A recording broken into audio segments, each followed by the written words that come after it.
Yes, we are back. Back again in Train Sim World 3. Back again to do some more trips on the Southeastern High Speed, Southeastern thing. I don't know what it's called. I've forgotten. It's the same one we've done before, but the Southeastern one.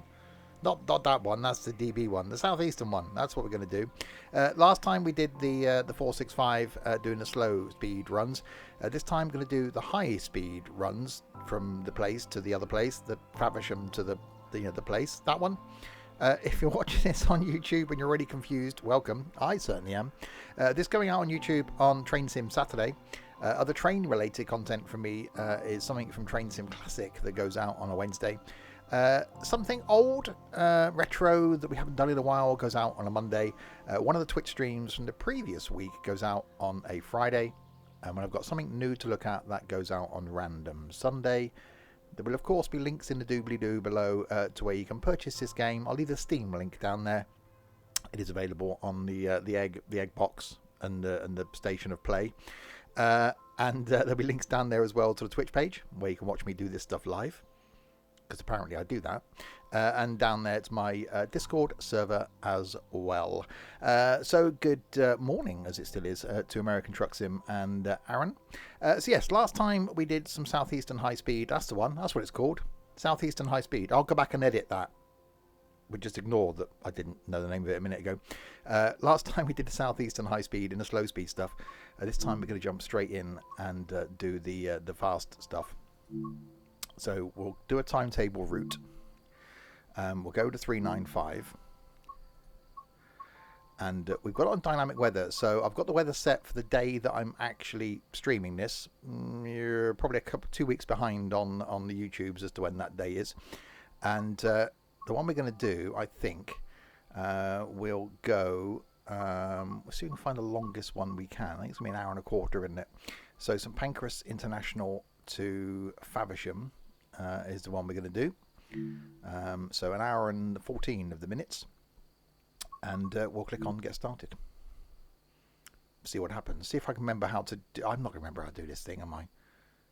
I can't remember how to start and do the electricals one, let alone do the high speedy thing. That's the view. Unlocked... Oh god, I've moved my mouse. Unlock doors. How do I do that? What's going on? What's happening? Which side am I? What's the platform? Number 2. Okay. We've got power. So that's the thing. Reverser. I've got to shove my key in, and hang on. Bear with me, caller. There we go. Reverser. Oh god. There we go. We stopped beeping. Good morning to Overland and QWERTY. Right, beeping has stopped. We're here at the that's quite a good shot, actually. Hang on, I'm just going to do a thing. Thumbnail. I just put so much thought into my thumbnails. Hours I deliberate over them, and I'm at the doors, have I?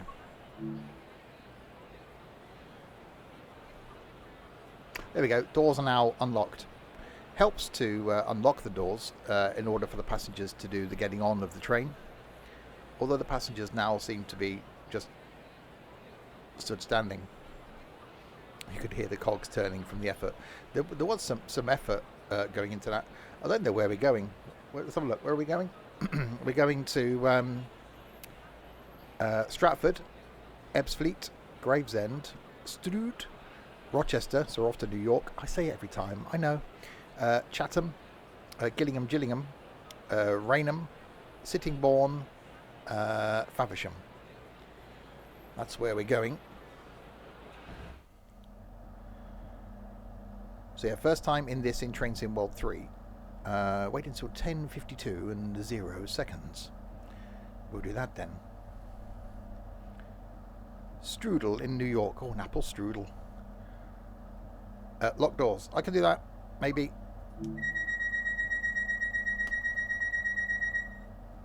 That was beeping. Okay, stop at Stratford in 5.2 of the miles. Okay, I've actually set this thing up correctly now. Let's see if we actually do some of the going forward thing. We're moving. There's movement. I am not that stupid. Well, I am, because I haven't put the lights on. Hang on. Bear with me, caller. I've just got to do the lights thing. There's the lights thing. Is there headlights? We'll go day running. Yeah, no one spotted that. There we go. They were correct. I know I've got red lights at the front. Look, just shh, just pretend you didn't see that. I've also tweaked the graphics and put them up to ultra, because why not? And apparently they weren't on before, so we should see things in more of the. That was a noise. In more of the brightiness.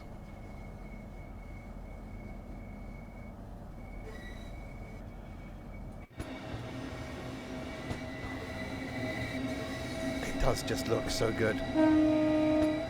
Oh, we're horning. Hi, Connor. Right, we've got a 60-yard coming up. We'll back off the power. So we're taking a full line run then down to Faversham. And then we'll do a full line run back again, which is partly why the reason. Where's the words? This is partly. It's one of those days. Watch out for Wreckfest later. Partly why the reason. No, I did that again. It's partly why I started early. Oh, okay. Right. Let's get going towards the place. The Stratford Internationals.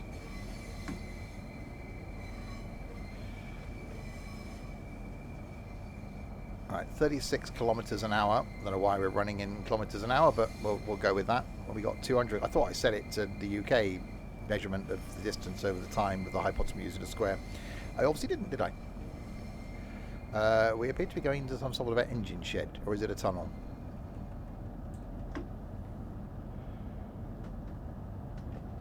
I've got it moving. There was some movement that's happening. How was the rest of my evening? I finished the stream, I watched some YouTube, I went to bed. The stream I didn't expect to be 3 hours and 20 minutes last night was thoroughly enjoyable. I do miss doing longer streams. Oh, blimey. Okay, we can get some of the speed going then.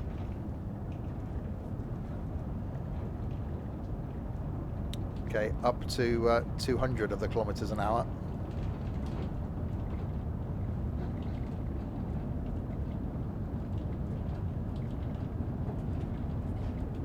I love the rattling that's going on in the background. It gives it a sense of movement.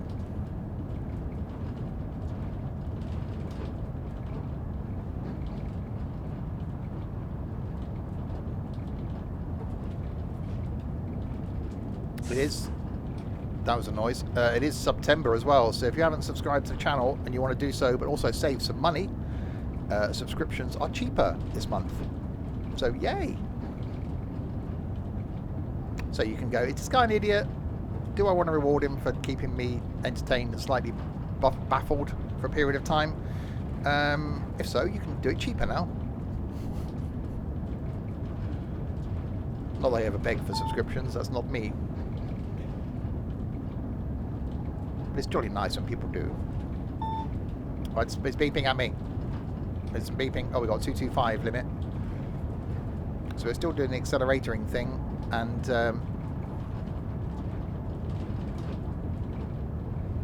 we're only 2.5 miles from Stratford. At this point, I'd normally be panicking. Oh, hang on. Got to do a slowing down thing now. Is it me, or is the controls backwards? $3.19 a month, $2.99 a month for 3 months, or $2.79 a month for 6 months. Bargain. Oh god, $160.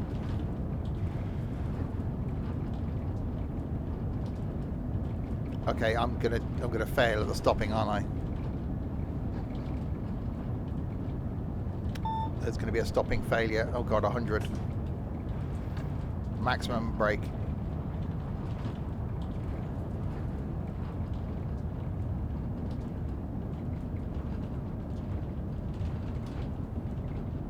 Wow, it doesn't like stopping from high speed. That was all of the brakings. Right, we're all good. This is Train Sim World 3, yes. If you got the deluxe package, it released for you early, so you could play it from yesterday. Standard releases on the 6th. Okay, so in we come into Stratford International.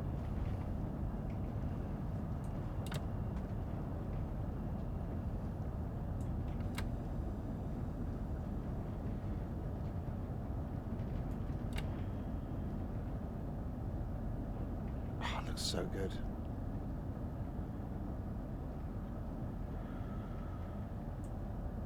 Okay, more of the stopping, lots of the stopping, with some stopping happening.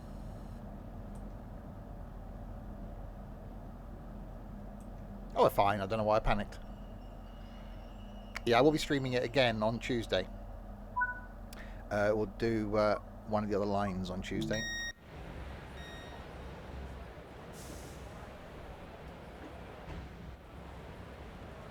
Right, off get our passengers. I like the fact that you can set the dynamic weather to the real time. It'd be a shame it's a shame it doesn't do that automatically. So you could set it to, so if you're playing it in December, you'll get a cold December day. If you're playing it in the middle of summer, you'll get a summery day. You can just go and change it yourself. So I've got this set so that it's dynamic weather on the 3rd of September, which is a day that I'm streaming this. Right, lock doors.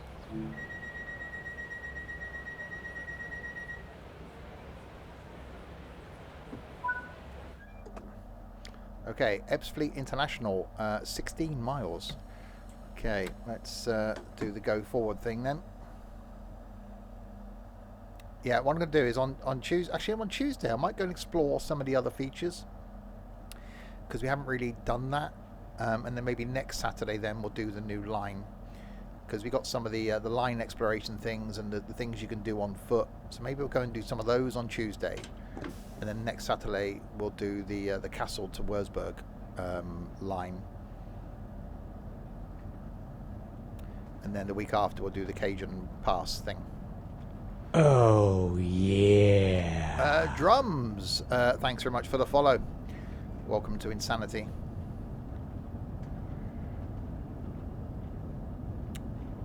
Right, so we've got 100 limit. Back into the tunnel we go. 16 miles to Ebbsfleet. 225 limit, so give it all of the beans. And let it do the accelerating. Yeah, absolutely loving this. I've been doing Train Sim World 2 on a Saturday for a while, and I've been really enjoying getting back into Train Sim World 2. I was hesitant at first, I'm not going to hide that, but I'm just loving the little tiny changes that they've made to this. It does make it, just go out and buy it, or if you've got Game Pass, wait till the 6th, go try it.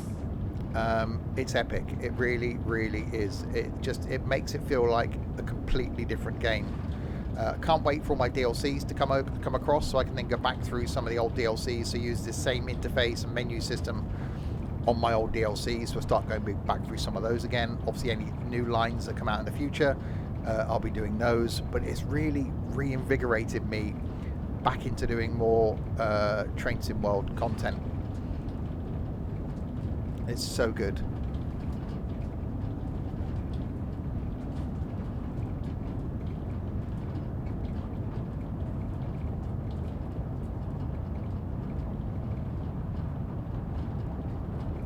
Right, accelerating our way to 225. So at I can't remember where the changeover is, but at some point, it might be Ebbsfleet, there's a changeover, so we go from overhead to third rail, which then limits our speed. But I do like this high speed section thing. So what we'll do is we'll maybe do a run down in daytime, and someone suggested doing something in the evening, so sunrise or sunset yesterday. So maybe we do a run back again at sunrise or sunset. So pick something about sort of 7 PM, something like that, 7:30. So it's just getting dark, and see if by the time we get back to St Pancras, it's dark, so we can see daylight, sunset, darkness. Obviously a bit of this is tunnel bound, so you're not really going to see much, but we did rain yesterday, which is awesome. We did snow yesterday, which is incredibly awesome. We did a summer run. We tried steam yesterday, that failed. Yeah, so we'll do a high-speed run down, we'll turn around and we'll come back up in the evening and do a return run.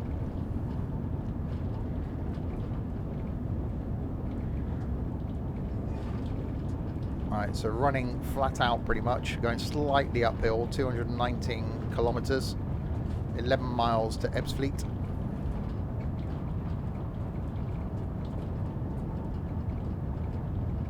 I said, haven't even done any content yet on the other lines that you get. So you get the high speed, Southeastern High Speed, you get the Cajon Pass, you get Kassel to Wurzburg with the game. So you get 3 lines as standard. If you get the deluxe version, you also get the steam line as well.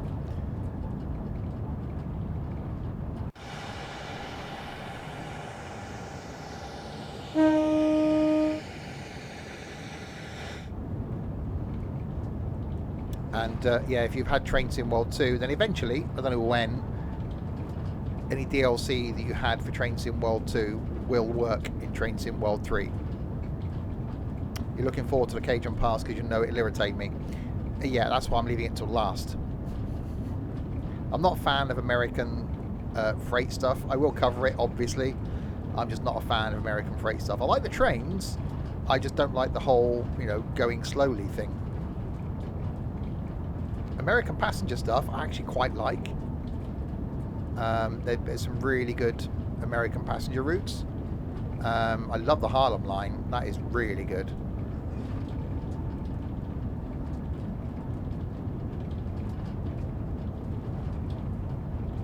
It's really nice doing this long high-speed run. Tonight, by the way, for those watching live, back at 6:30 with some multiplayer Wreckfest. Which is completely sort of unchilled, the opposite of this sort of stream.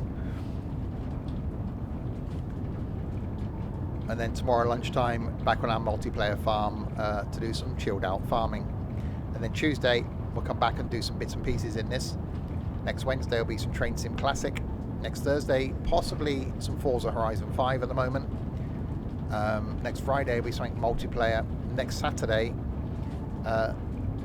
lunchtime we'll do some more of this. Next Saturday night is the 5th anniversary of our Susan trucking stream, so we're gonna recreate that.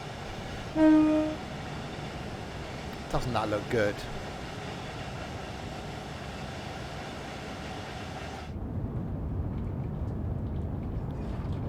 I know I'm going under the speed limit.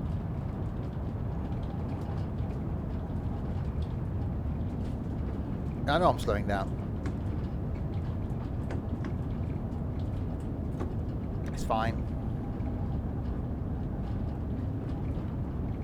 Oh, you're going to be completely annihilated over land when you join us for Wreckfest.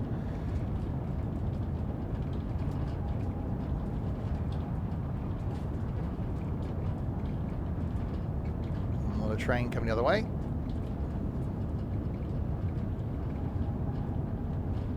Four miles to go. I'd love to go on this route just to see what it's like. Right, 225. Well, I know that. It's going to get me to slow down at some point, isn't it? So I'm going to back off because we're going downhill slightly now as well. So bits of the lines do need a bit of optimization. We certainly had, that's dark, we certainly had some issues with steam yesterday. Right, I'm just going to back it off now. More of the break-in, so down to 200, then down to a 170.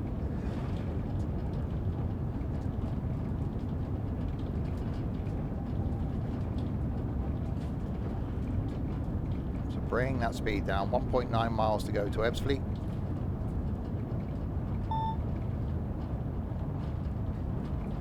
Yeah, then down to 160.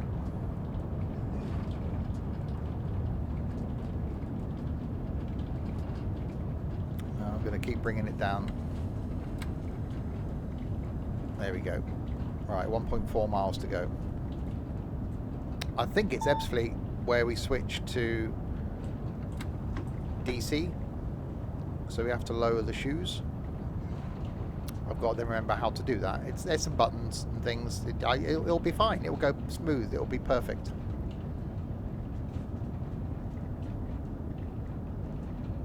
That looks really good when you come out into the sunshine.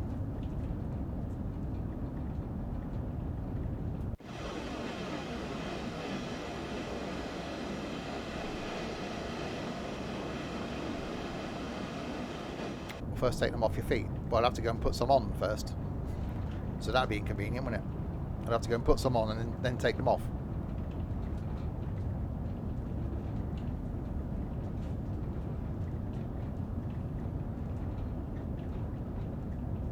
So we were due here at 11:09, currently 11:08, 30 seconds. So we're not going to be far off timetable.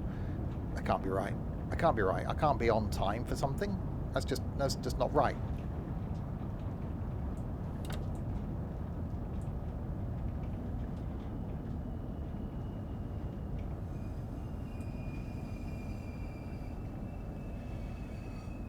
Right, in we come.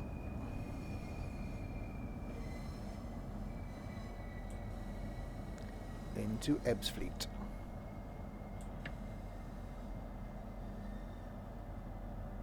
It is why you saw that pig flying just now.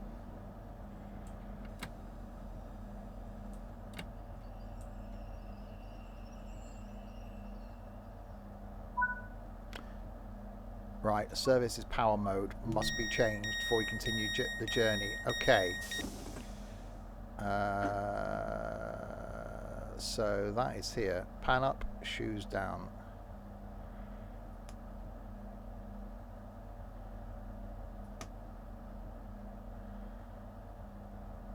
It can't be that simple, surely. Do I got to turn the AC off or turn the DC on? We've still got line voltage. Can we see? Is pantograph still up? Yeah, pantograph's still up. Okay. Press the DC button first, okay. I thought it was something else. Pan up, shoes down. We want to go the way around though, don't we?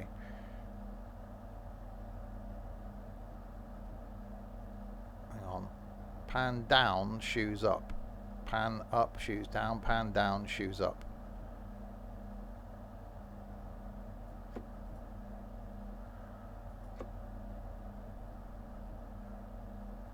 Hang on. So pantograph down but lift the shoes. Pantograph up but raise the shoes.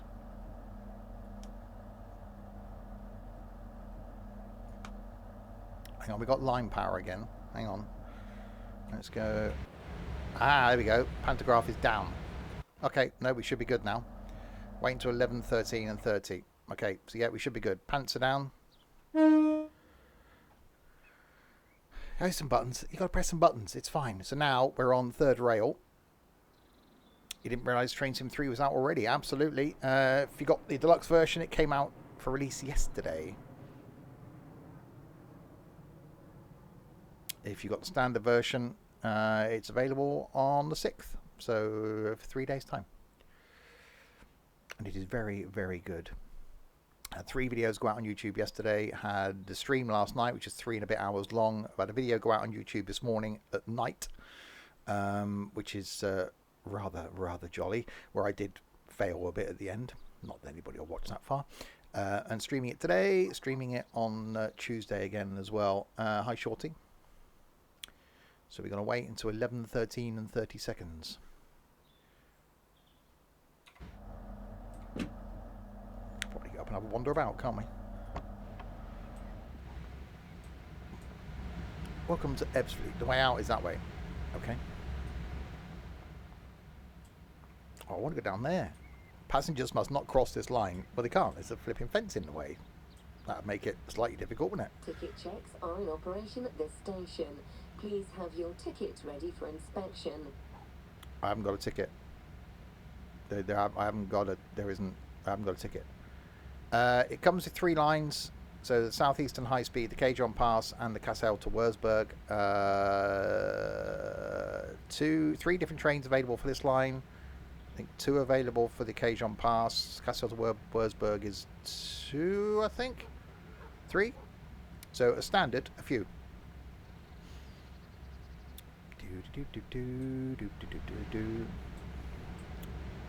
Good morning. I'm your driver. So if you arrive late, it's my fault. Good morning. Oh, hang on, I should go back to the cab. We should be going in a minute. Bear with me. Let's get in. Shut the door. Okay, sit ourselves down. There we go. Minor correction. Cajon is pronounced cajones. So as in major cajone. So it's cajone, not Cajun. I will remember that for in future. Locking the doors.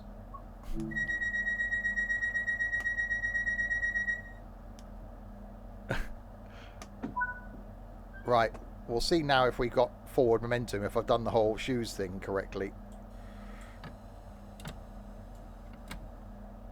Cajon.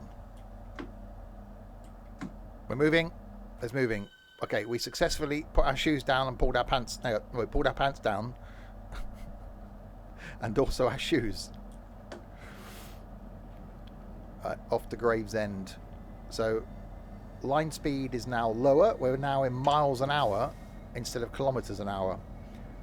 Not that that's confusing at all. So we've gone from kilometers an hour in the high speed sections to miles an hour now. So we've got a 60 mile an hour limit currently. And 1.8 miles to go to Gravesend. Pants and shoes down at this time of the morning. Definitely the weekend.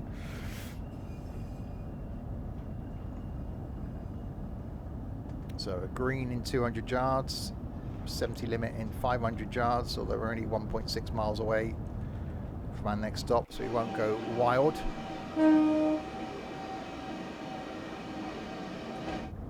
Oh yeah, I won't activate emergency brakes. So yeah, so we'll do a full line run down this way in, obviously daylight as it is now, so date is set to September the 3rd. We'll do a full run the other way. And then we'll do an evening run. So we'll depart 7 o'clock-ish in the evening if we can find one going the other way. So hopefully then we'll see it at dusk. And then come back. So we've done, we've done rain, we've done snow. See if we can see it getting a bit darker, which would be rather cool. Yeah, I'm loving the little bits of rattling going on in the background.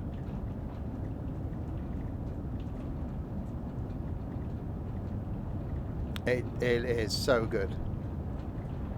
In the rain, it's just awesome because the passengers get umbrellas out when they walk out into the rain, which it's a minor detail, but it's so good. There are still bits of optimization that are needed, bits of lag, but I'm sure with some updates and some optimizing, we'll get those continually over the next few weeks. So we'll start running smoother.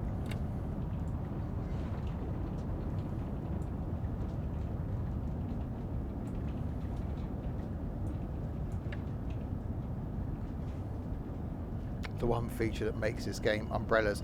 I think we mentioned them once during yesterday's stream. I think we might have once mentioned umbrellas. It wasn't like it was a whole 15-minute conversation or anything that we had. It was just once we mentioned them.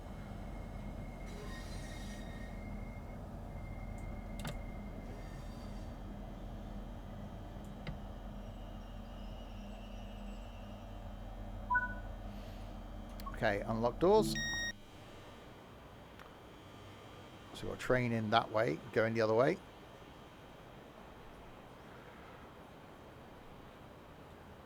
One small mention of them.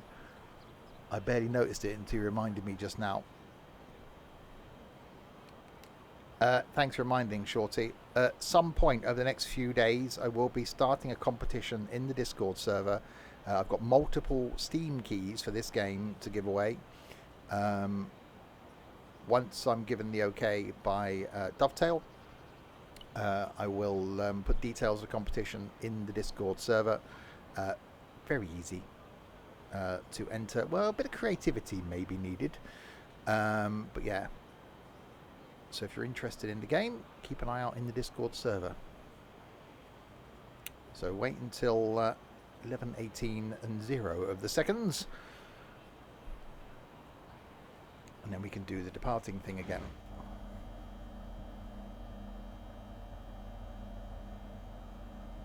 Locking doors.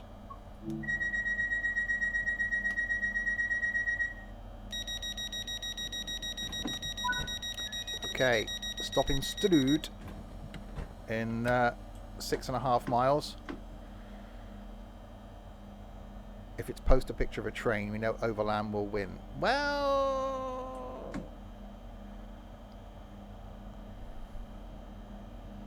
it'll be. Oh, blimey! I scared the life out of me. I'll post details.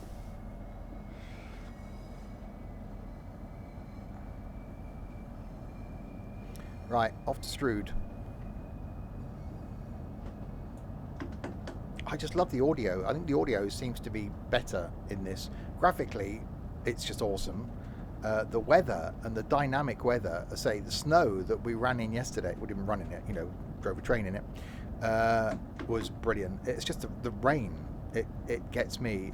I'm not normally a fan. In fact, it's raining now. I'm not normally a fan of rain in Sims because sometimes... I had choices, if I'm honest, of what keys I could get. But I just thought Steam is just easier for most people. Because there'd always be someone go, I've got this PlayStation, I haven't got that PlayStation, I haven't got the Xbox Series X, I've only got the Xbox One X. So it's like, I've just gone with Steam. But yeah, not normally a fan of rain in Sims because it can just be not done right. This, I think, is actually done right.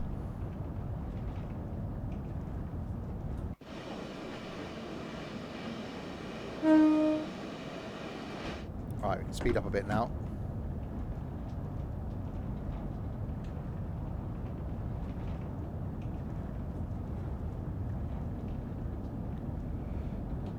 So yeah, we can only run slower now. Now we're on third rail. We're limited by speed. So the high speed bit of this is on the overhead only. And it's quite a nice feature, I think. I will at some point bring the HST onto this route, because I think that could be quite interesting to do.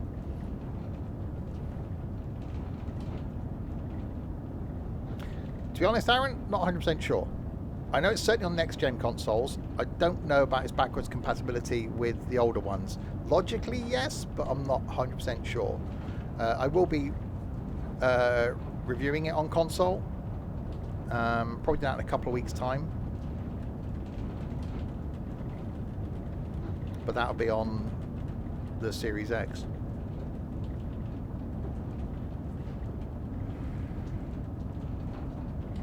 So yeah, it's almost like you've got two contrasting lines with this. You've got the high-speed bit through the tunnel, and you've got like the slow-speed bit here. How they fix the annoying wipers? Oh yeah, they were really annoying, weren't they, in the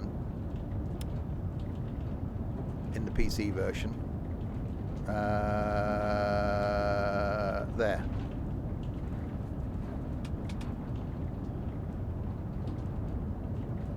Okay. That was a cool noise. Hi, Hawklin. Okay, yeah, I approve of that. I definitely approve of that.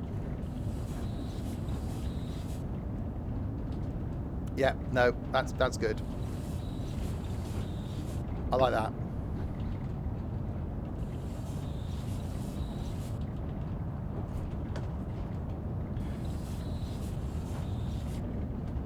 That's cool.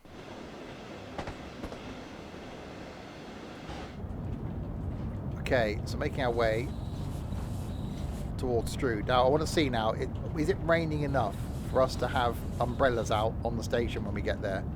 That's going to be the question as well. Will we have umbrella-clad passengers? Where we learned yesterday, apparently umbrellas aren't waterproof. That was a whole thing.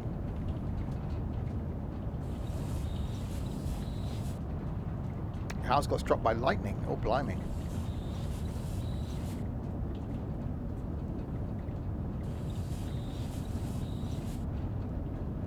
You can play on Xbox One. Oh, that's cool. Oh, that's good, actually. And I really like this on console. I only played it for the first time the other week when I streamed, well, Train Sim World 2. So I will stream Train Sim World 3 on console. But for now, we're on PC.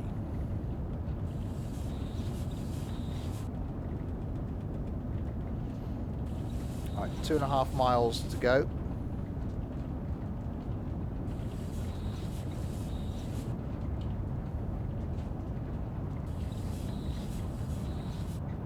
Through another tunnel.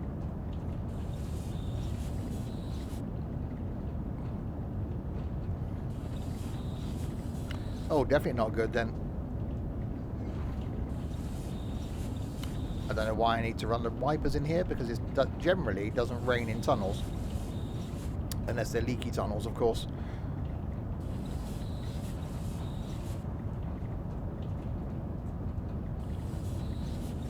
Again, I'm not normally a fan of electric trains in Sims.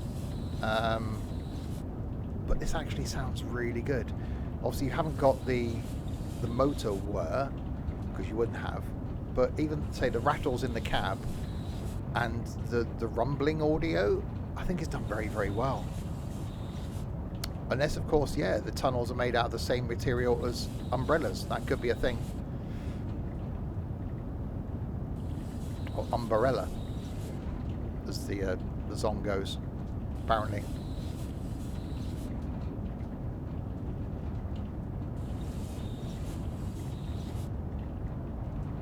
Okay, one mile to go to Strood.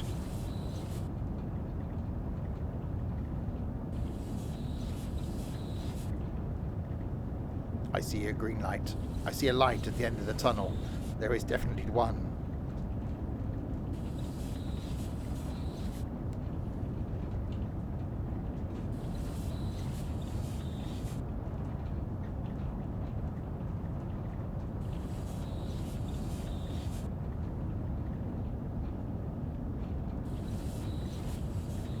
Right, 800 yards, 15 mile an hour in 300 yards. Well, that ain't gonna happen, is it? All of the braking then.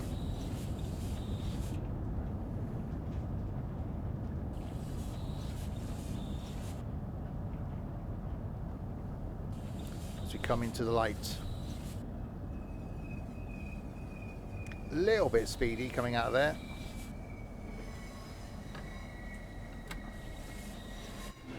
That's definitely a tight corner, isn't it?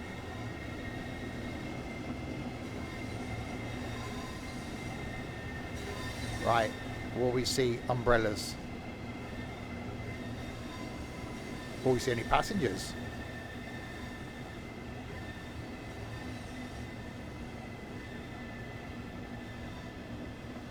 Oh, I see an umbrella.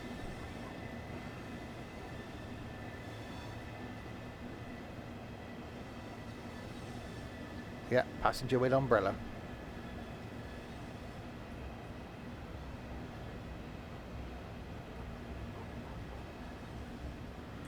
Well, that is a bonus. That's a right angle. Oh, God.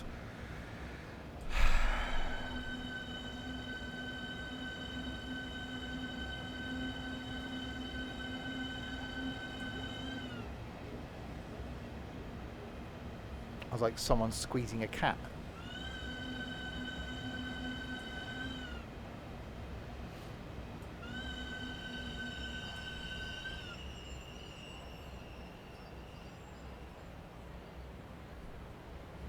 Yeah, see, passenger here, look. Passenger there was carrying her umbrella. Right, unlock doors.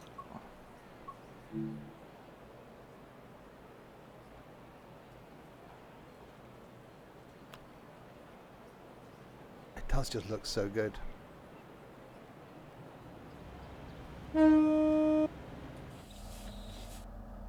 Well, I'll leave the wipers on. So we're going down there, so track change ahead. It almost sounds diesel-y from inside the cab because of the motor whir you can hear. Waiting to 11:29. Really? How many umbrella shops in the UK? It's a myth. It's definitely a myth that, you know, people think that as Brits we don't leave the house without an umbrella. I've got one in the back of the car. I've never used it.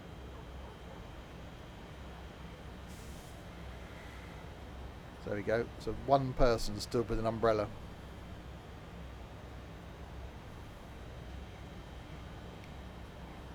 If you buy a Rolls Royce or a Skoda here, you get an umbrella inside the door. That's a very fetching colour.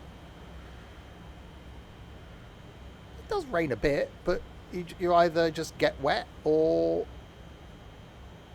stay indoors.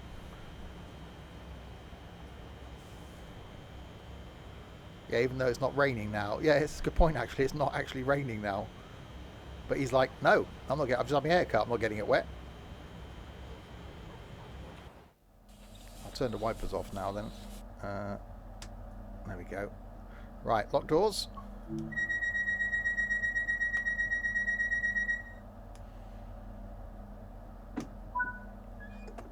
Okay, Rochester is next.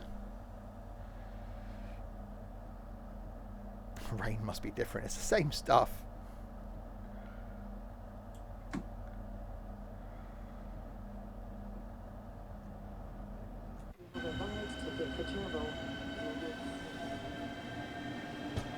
Ads. Yeah, unfortunately that's a Twitch thing, not a me thing.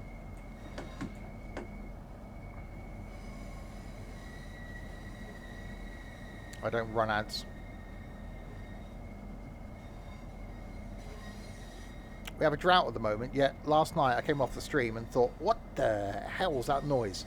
It was one hell of a downpour that lasted about 4 minutes and then stopped. I was like, what the heck was that?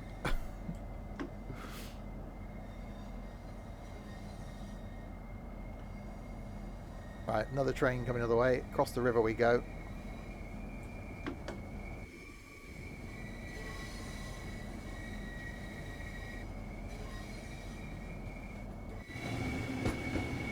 Oh, yeah. That's collision. And then some random capitals and some lowercase and some numbers. Thanks so much for the follow.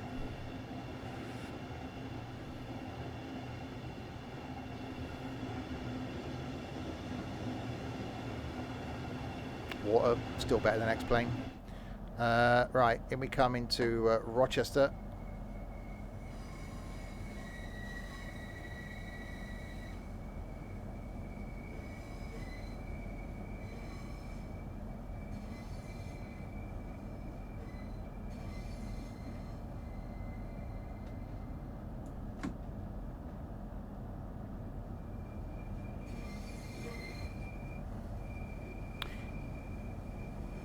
You really are right up there with levels of sadness, Overland, aren't you?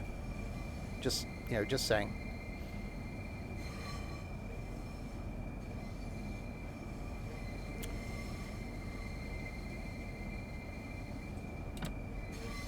Right, breaking into Rochester.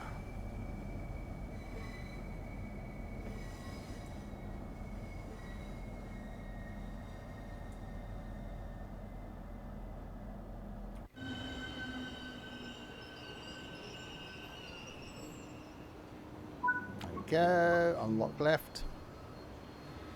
Yeah, no umbrellas here now. See, not raining.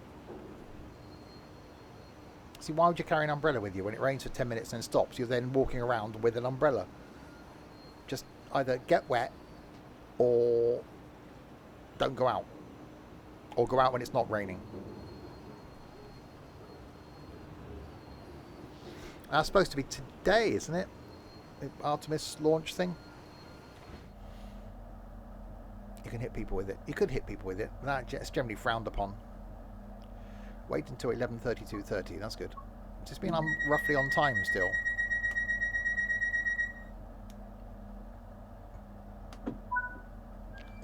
Okay, stop in Chatham.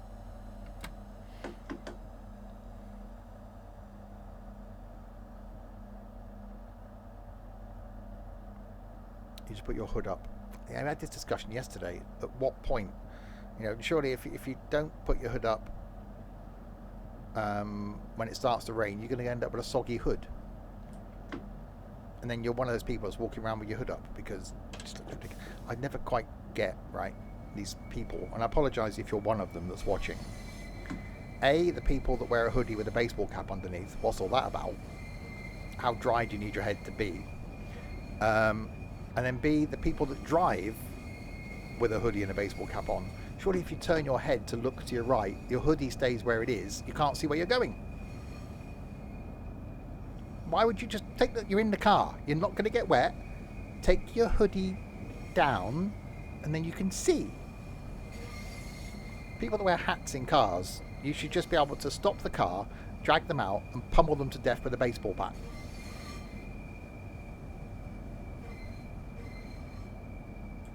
I thought Americans didn't have hoods, Auckland. Hi, Hillsman. Anyway, 800 yards to Chatham.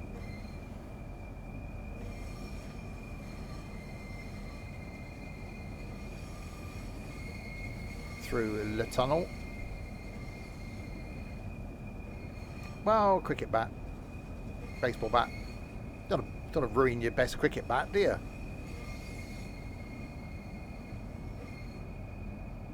Because again, as Brits, we all play cricket. We've all got the full cricket whites.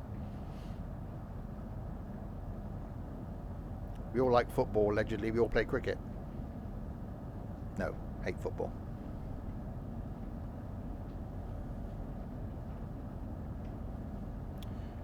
Right.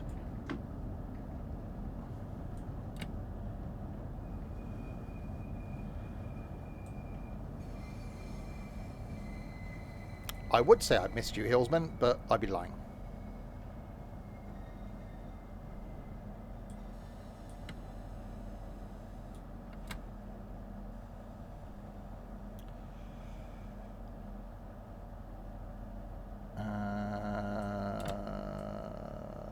And stop. Unlocking the left door. Every Brit plays cricket, watches football and drinks tea, sun up to sundown, eats crumpets every other minute. I had a cup of tea and some chocolate biscuits before I came up here to do the stream. So the tea thing, yeah, but I think now as a country we drink more coffee than we do tea. Not in the stupid bloody just drink it black coffee like you silly Americans do and the drip fed thing. No, we like instant coffee. Wait until 11:36. You missed all my OMSI streams. Oh, are you in for a shock when you catch up? Right, locking doors.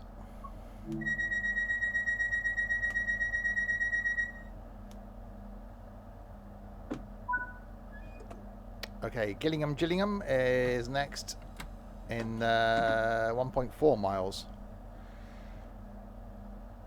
So when we do the return journey, obviously we're going to have to go from DC to Overhead. See that fool there? He's wearing his baseball cap backwards. Why would you do that?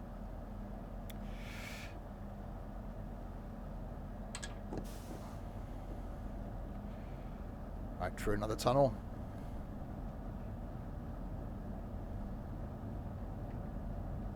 Ah, but you have played cricket. Isn't it a stereotype where you use two keyboards? Oh, God. Really? Really? Really?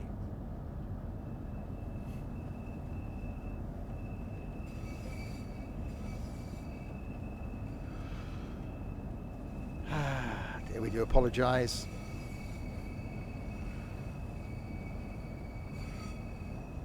I used to just go running in school.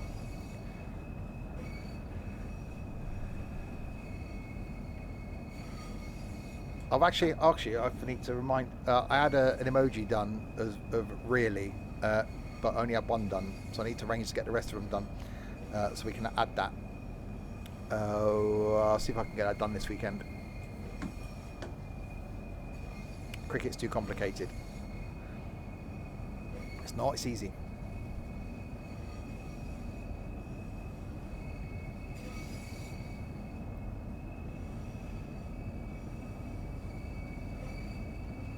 I've never understood. Well, as a Brit, we don't understand. Well, I don't understand basketball and baseball. Ice hockey is just violence on ice. It's just, I've got a stick, I'm going to hit you over the head with it repeatedly. Although Americans aren't proper men, are they?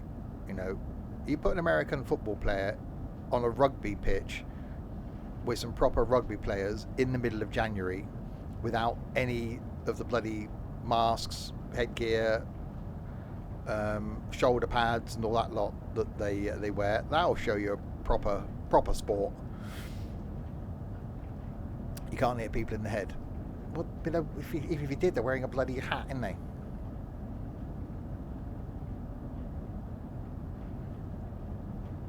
Oh yeah, rugby is vastly superior to American football. Is American football the one where as soon as the ball goes out of play, they stop the clock? So it lasts about 7 hours.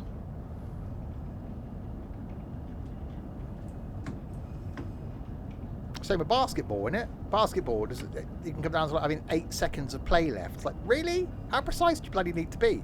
Here with football, it depends on how good the referee's watch is. That's 90 minutes, I think. Close enough. Bit of extra time? Yeah, I'll chuck an extra minute in there just for the hell.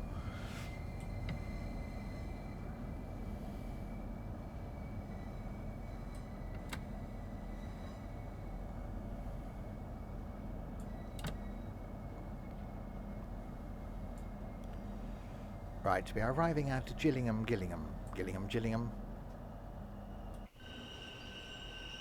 It's all about... Oh, God, yeah. Okay, so answer me this. I've never watched American football or American sports on normal terrestrial TV. Here, when you've got a football match on, obviously there'll be no ads. 45 minutes, so you'll have no ads. So first half starts, no ads, half time, then you'll get an ad break. Please don't say that in American football you'll get ad breaks, or in some sort of sporting game you'll get ad breaks between like the natural pauses in the game, because that'd just be ridiculous.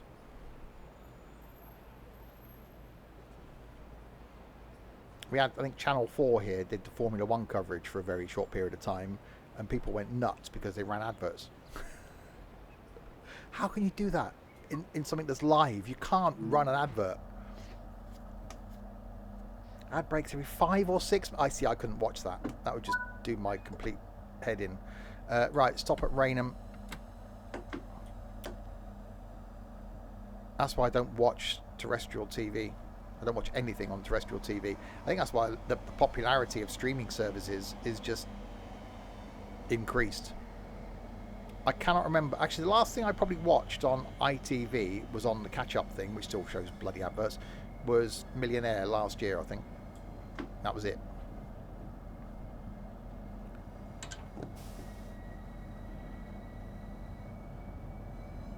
Yeah, here, if you've got a TV show that starts on the hour, we'll get an ad break at like 13 minutes. That show will then end at sort of 26 to 27 minutes past. Then you'll get another ad break. The next show will start at like 30 minutes.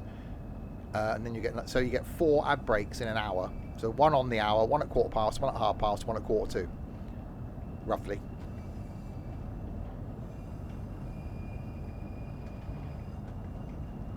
And even that's annoying.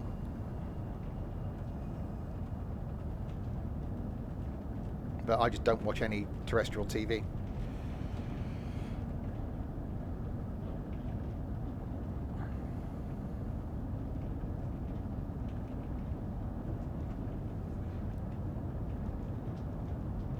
You see, no idiot, no one watches films.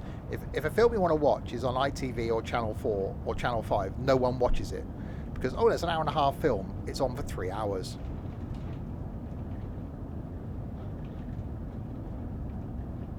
Well, we don't get any ads here on the BBC because it's paid for by us, so it's ad-free.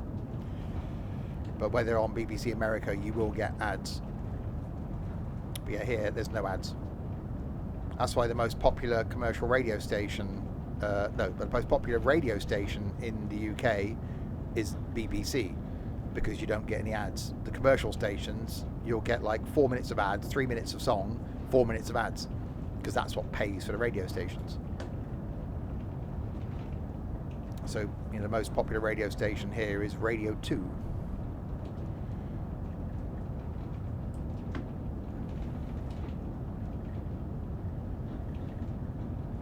I don't mind that, actually, Shorty. I think that's part of the cinema experience. When you go to the cinema, I get there for like when doors open.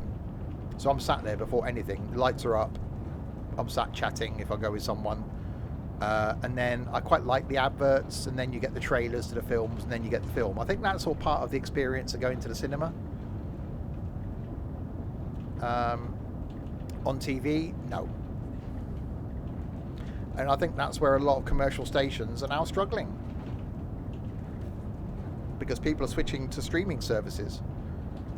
That, you know, there's so many good shows on Netflix, on Amazon Prime, and on Disney Plus, and on Paramount, that I think the likes of the BBC and ITV and so many other channels are struggling.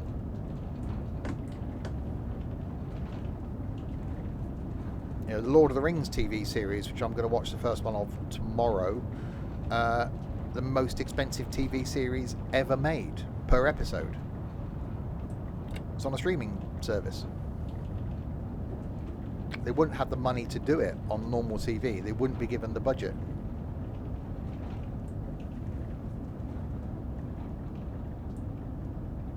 Right, and we come to Raynham, where we're likely to overshoot.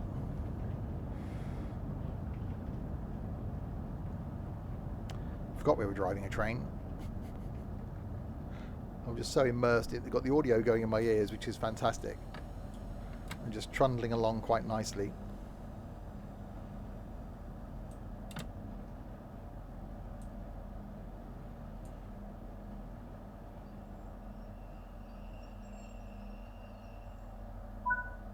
There we go. Unlock left. 300,000 people didn't renew licenses for the BBC. Thing is, that's a very grey area, isn't it? I got my TV license.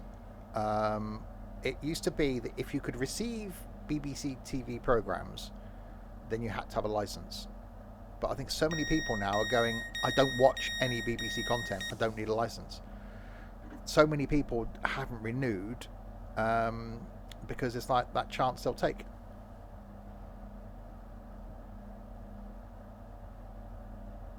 Talking about adding the TV license fee to the council tax. Well, I've always paid it. I've actually got my parents' old TV licenses that go back to the 50s. Every single year, I've got still in a box downstairs.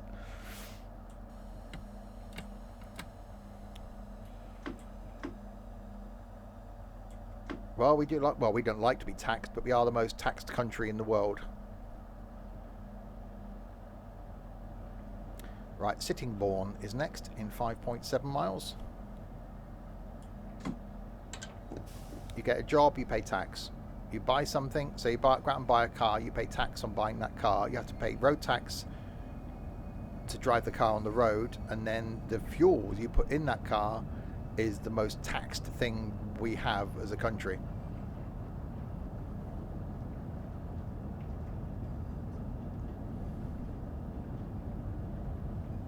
Thing is, I see a reason for that, Shorty, because food is so plentiful, portion sizes cost less, so portion sizes are therefore larger. It's a supply and demand thing. We've got all this food, so it costs less per amount of it to produce it, Therefore, when you buy it, we give you more, because if we gave you a standard size portion, it wouldn't cost enough to pay the salaries of the people that are serving the food. So they give you more so they can charge you more,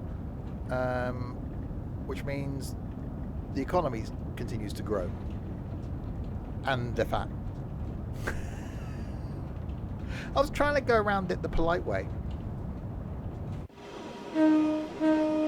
Thing is, we can't do that because food costs more to produce. So if you wanted more on your plate, portion sizes go up, the amount of the food go up, we wouldn't pay it. Which is why you notice a lot of things in supermarkets now, for the money you were paying before, you're getting less. So something that was in the supermarket a year ago for £2 will still be £2, but you'll get less of it.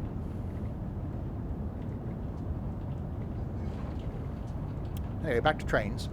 4.2 miles from Sittingbourne on the Southeastern High Speed, which is awesome. When we do get to the other end, I'm going to make a return journey, but where it's getting dark. Exactly, I take a wagon wheel to work every day, and they are definitely smaller. Primisitor? What the hell's what sort of word's that? You can't make up your own words.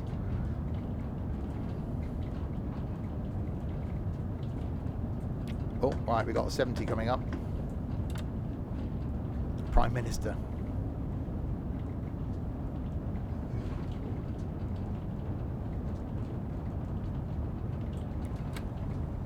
That's what's causing our inflation problem. It's a supply and demand thing. That's why the costs are going up. And the interest rates go up to stop us spending money.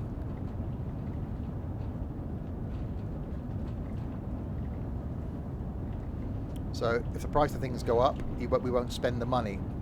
That's the idea. People have got too much money, so it doesn't help the economy.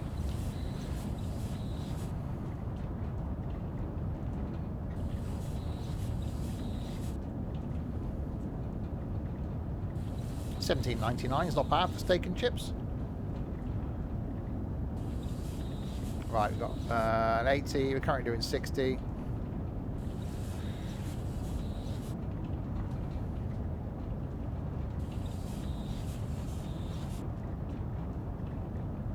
I just don't eat out.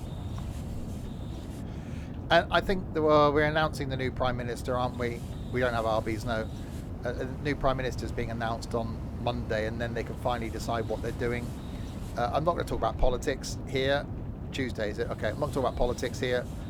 But I really hope that they've got the ability to either freeze this price increase or nationalise the gas and electricity companies. France can do it. France's fuel is currently about 110, 112 per litre equivalent. Ours is 180. It's come down, but it's 180 or 170 for unleaded.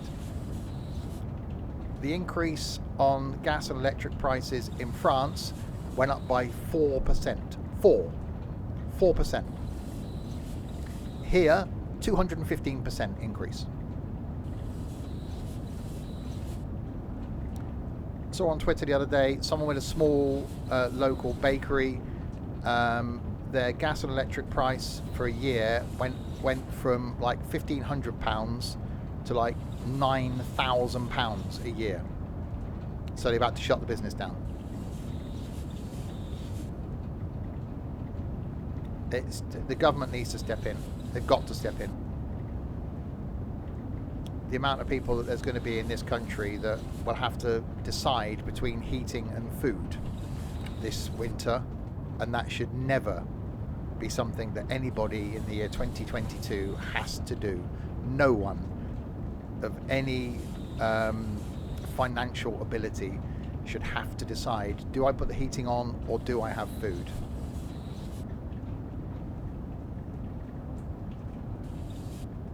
But anyway, we're arriving in Sittingbourne. The thing is, the Queen hasn't got the wealth. She's wealthy. Part of our problem is all these big conglomerates that are over here that don't pay any tax. That doesn't help us. Yeah, fuel is coming down. I've noticed it going backwards and forwards across town this week, as I have been most days. It is coming down. So give it the next couple of months, it will come down. Whether it'll get back down to 130-ish again, it should. But even that's expensive. Oh, we've got people with umbrellas out. I think it's the same as TS2. The main changes are the menu system's changed, the training system has changed a lot. If you're wondering what the differences are between Train Sim World 2 and Train Sim World 3, you've got dynamic weather now. So I've got this day set as September, so we are getting some rain.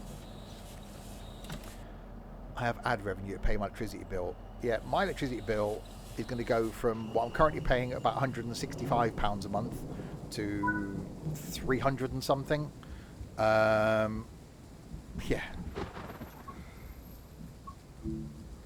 I've got to cut back on things. Yeah, umbrellas is the main thing. So the menu system's changed. The training system has definitely changed. Dynamic weather is brilliant. There are some longer routes for some of the new lines. So Southeastern High Speed's got a longer route. Cajon Pass has got a longer route. And we got the new route in Kassel to Wurzburg. And going forward, new routes will take advantage of this with new weather system, the new menu system, new optimizations, new lighting. At first, I thought it was just like Train Sim World 2.5. It's not. It actually feels like a new game now. And I'm really, really enjoying it. I love the fact that people come out and just put their umbrellas up. So as soon as they walk out in the rain, their umbrellas go up. And you actually get warning announcements, warning people that the platform will be slippery due to rainy conditions.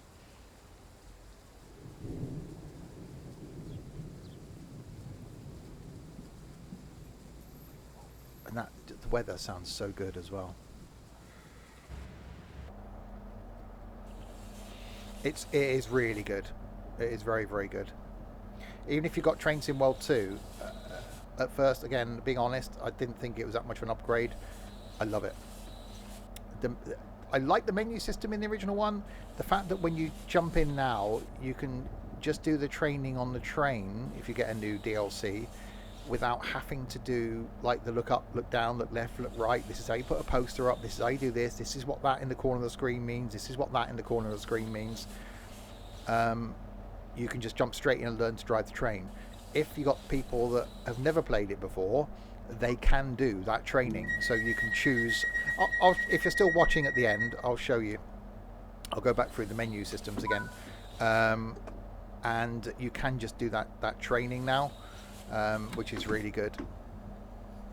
So Faversham, there we go. Well, 6.6 miles. Can you hear the thunder? Did you not hear it? It sounds really good.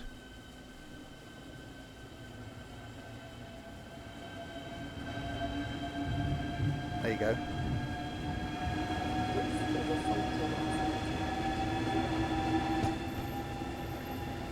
Yes, you can hear the thunder.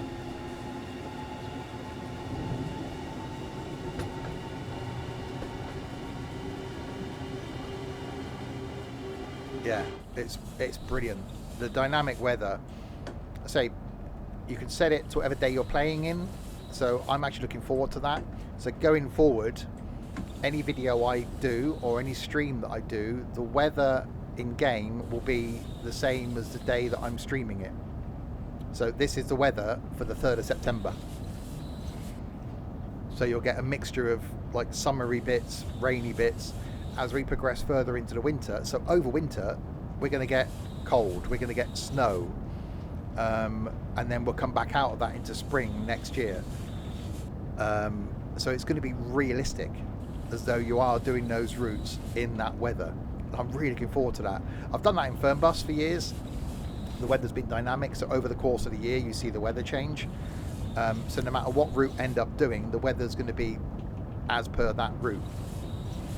So at the moment, the only routes that I've got, we've got Southeastern High Speed, we've got the Cajon Pass, we've got the Kassel to Wurzburg, and because I've got the deluxe version, I've got the Steam one as well, at some point, hopefully soon, I was just about to say that, at some point, hopefully soon, my DLC will move over. I am on a pre-release version still, so stuff that I get will be before the release date, so hopefully not before too long my DLC will move over.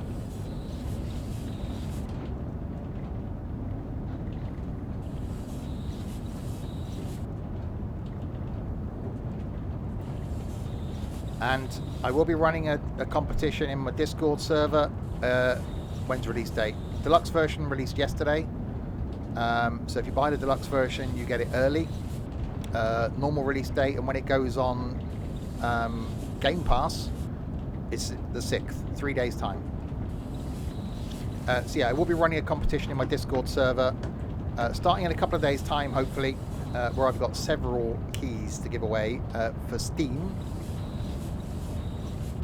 I'll post details on that once I'm informed that I can by Dovetail. So yeah, weather's definitely closing in now. So we're going to do, well, I've looked around the menu system to show people that maybe didn't see it at the beginning. And you'll get to listen to the awesome menu music as well. We'll do that at the end of this run, and then we'll make the return journey back in the evening, so that we can hopefully see it get dark as we arrive back to St Pancras. We've done the slow speed stuff on this line. I'm sticking to this line so that next time, next Saturday, I'll do the new line. And then we'll do the Cajon Pass. Hopefully by then, a few weeks time, all my DLC will come across, and then we'll go back through all the DLC, because I've got every route available for Train Sim World 2.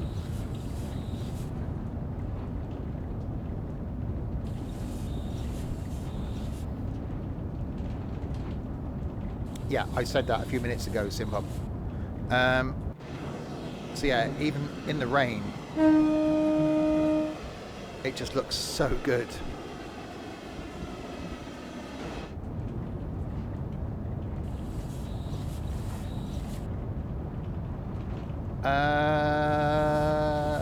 Oh, that's a good point, actually. I don't think so.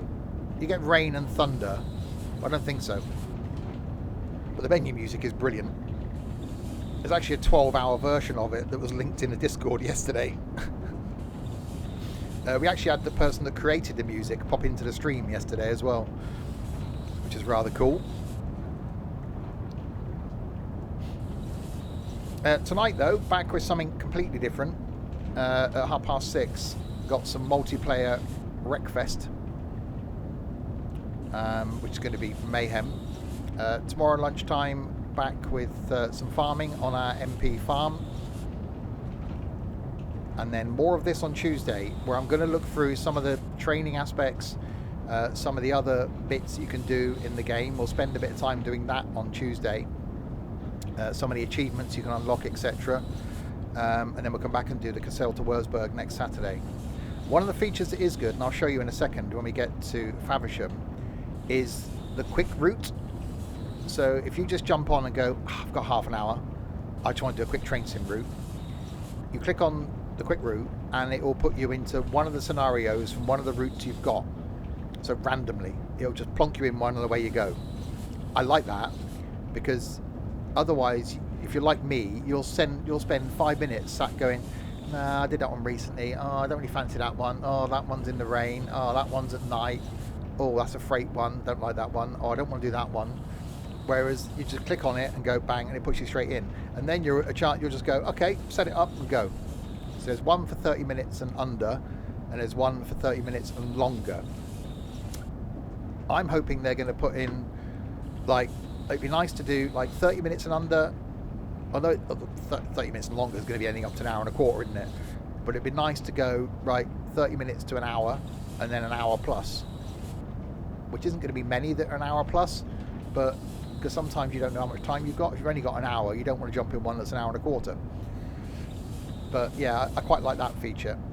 And the fact that you can wander around the yard in the training centre and just get in any of the trains that are there and just drive them, as we did yesterday, is quite cool. They're all just sat there.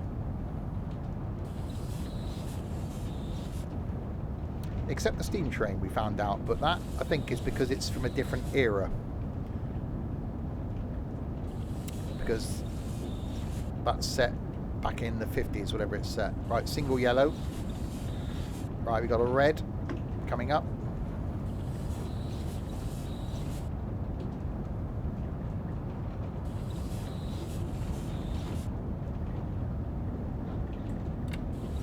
So a bit of braking. It's definitely a nice mixture, this line, in that we've had, you know, a fair bit of time on this slow section, and you get that rapid bit when you're on the fast section, getting closer to St Pancras.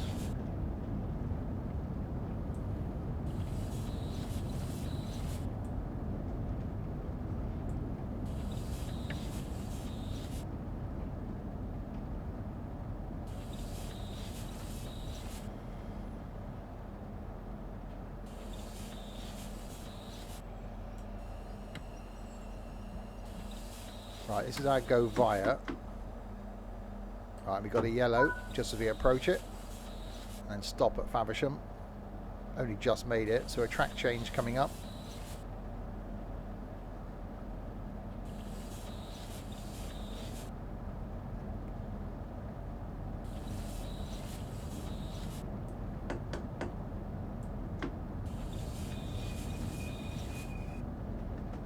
Right, over we go.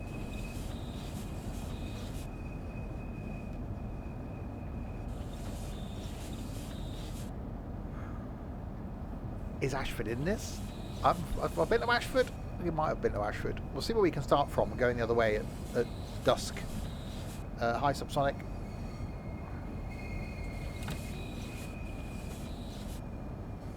Is the game good? Brilliant. Really, really. So I wasn't a fan at first, but absolutely loving it. Actually, did we start at Ashford yesterday? I don't know, we did a few different runs yesterday.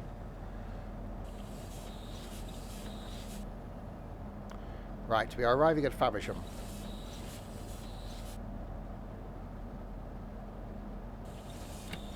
What's improved?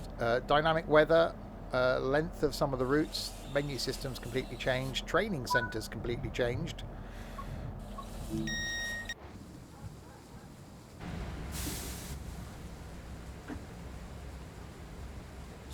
Shot. Seeing a few stutters. No, that's the game. It does need little bits of optimization. I've never been a fan of this camera collision, but that's an Unreal thing. The fact you'll see people walking along with umbrellas is also quite cool.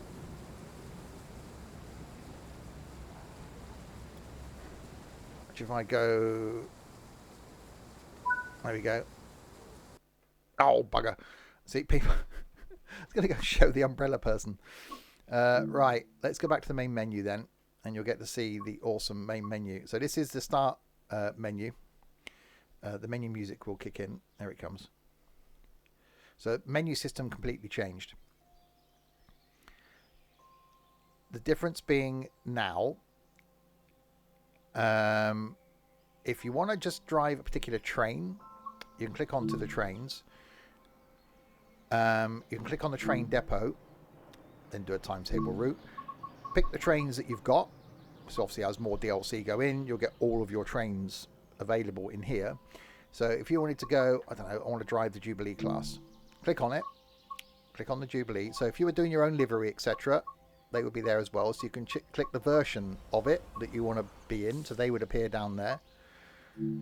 And then it shows you what line that's available on. So you can take it on the Southeastern High Speed, or you can take it on the Spirit of Steam Liverpool to Crewe. So that's quite good. So you can notice it. I've read that in the thing. It's easier then to just jump in a certain train. No, I don't have a Sims and Stuff livery because they're not easy to do. I'd love to get one done, but they're not easy apparently. So you can pick on a train, you can pick on a route, so it shows you the routes that are available. Because I've got a deluxe version, I get Spirit of Steam Liverpool to Crewe. So Southeastern High Speed, the Cajon Pass, Kassel to Wurzburg, and then you get the training centre as well, which everyone gets. So that's what you can do. The training centre is vastly different. If you just started out with the game, you can click on the fundamentals. So how to navigate and interact with environment. So that shows you how to look left, look right, look up, look down, how to walk around. Screen elements shows you what's on the screen. So how the speed displays, where the braking force is displayed, etc. How to move a train, and how to change points. So if you've never played the game before, you come straight into here and do that. Then when you do the training on the particular train, you don't get that. It just takes you straight to the training center, which is now on a closed loop. Well, it's two loops. There's a high-speed loop, a closed loop, and a switching point. If I quickly jump into training, I'm not actually going to do the proper all of it, but I'll show you the training center if we jump into the training. So you don't get any of the looking around thing, you just jump straight into this at the training center. In this training module, you will be taken through the operation of this Class 465. During this brief introduction, we will be covering the critical driving controls and passenger operations. Look, when you're ready, climb aboard to get started. So this is now at the training center. So here's the training center. So we're now here at this inner circle. So you just take the slower trains around this inner circle. There's a high speed circle around the outside where you'll take the high speed trains. And there's points here where you can do like shunting, and it teaches you how to just start and stop a train and do the points. So most of the training is set here. The only exception I've found so far is in the steam train, where that takes you to the original line. Everything else, the training is done here. So you're always in the same environment rather than be on the line. So if I do a lap of this thing, we're going to hear the normal Take a seat waffle. in the driver's seat. This is where you'll be spending most of your time. So sit myself down. Firstly, you will need to insert the master key to activate the desk. So master key on. The reverser controls the direction of travel. So into forward. Set the headlights to let others around you know that this train is operational. Headlights to day running. For this introduction, you will be driving the train a short distance and performing passenger operations. Open the passenger doors to allow boarding. So you could do it via the button.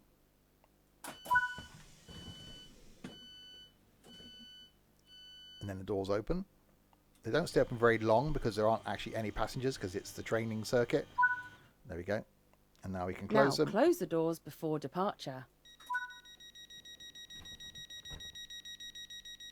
Now drive a loop of the circuit to get used to the controls. The train features a combined brake and throttle power handle, so pull the lever towards you to release the brakes and get moving. And off we go. So this is just a circular track. One of the stations is on the left hand side, the other station's on the right hand side. Coasting is a method used to efficiently maintain speed and reduce motor stress and maintenance requirements.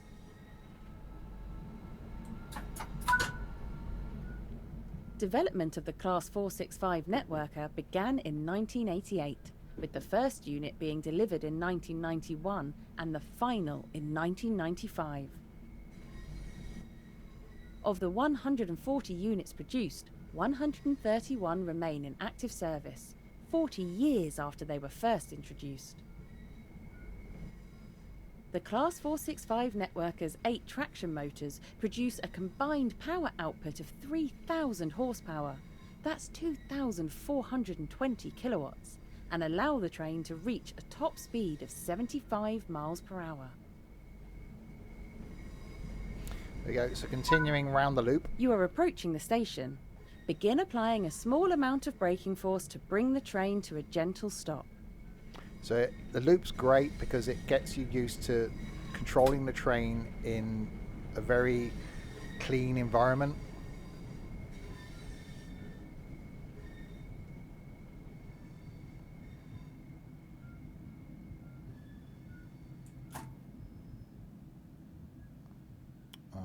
Slow it down. So if you've never played the game before, it's actually a really good place to learn how to do the braking, how to control a train, what the braking's like. Nice job. The train has safely come to a stop. You can now use the door control to open the passenger doors. Okay, I'll use a tab this time. So doors on the right hand side open now. So yeah, I love the training centre, and there's a high-speed loop on the outside of this as well, for the high-speed trains. Proceed to the next stop unguided and see how you get on. So we will go back to the Southeastern High Speed in a minute and do a return run.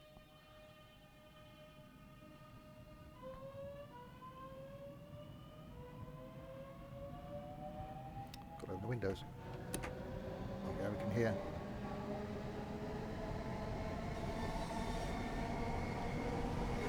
I'm looking forward to getting in the 166, etc. on this.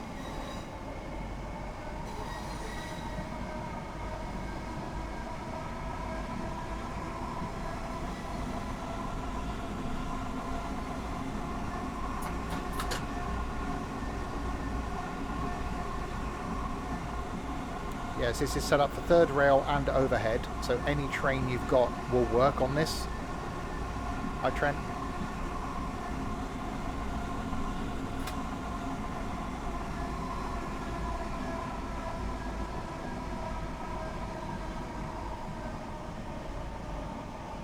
Doing good.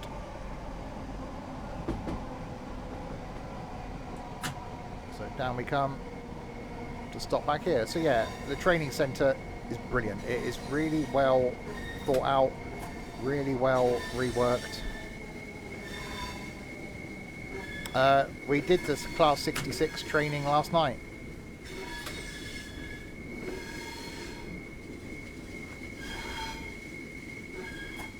Which isn't on the circular track, it's on the shunting yard because it's a freight train. So you practice doing a bit of shunting with it.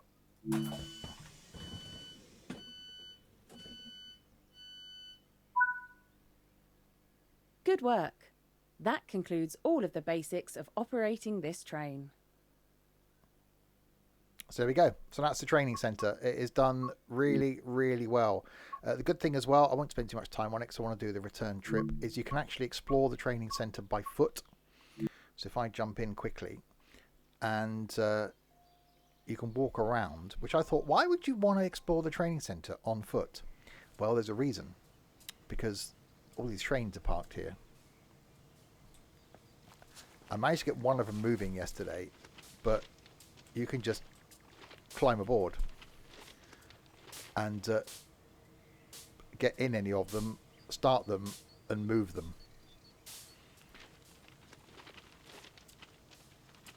Which is pretty cool.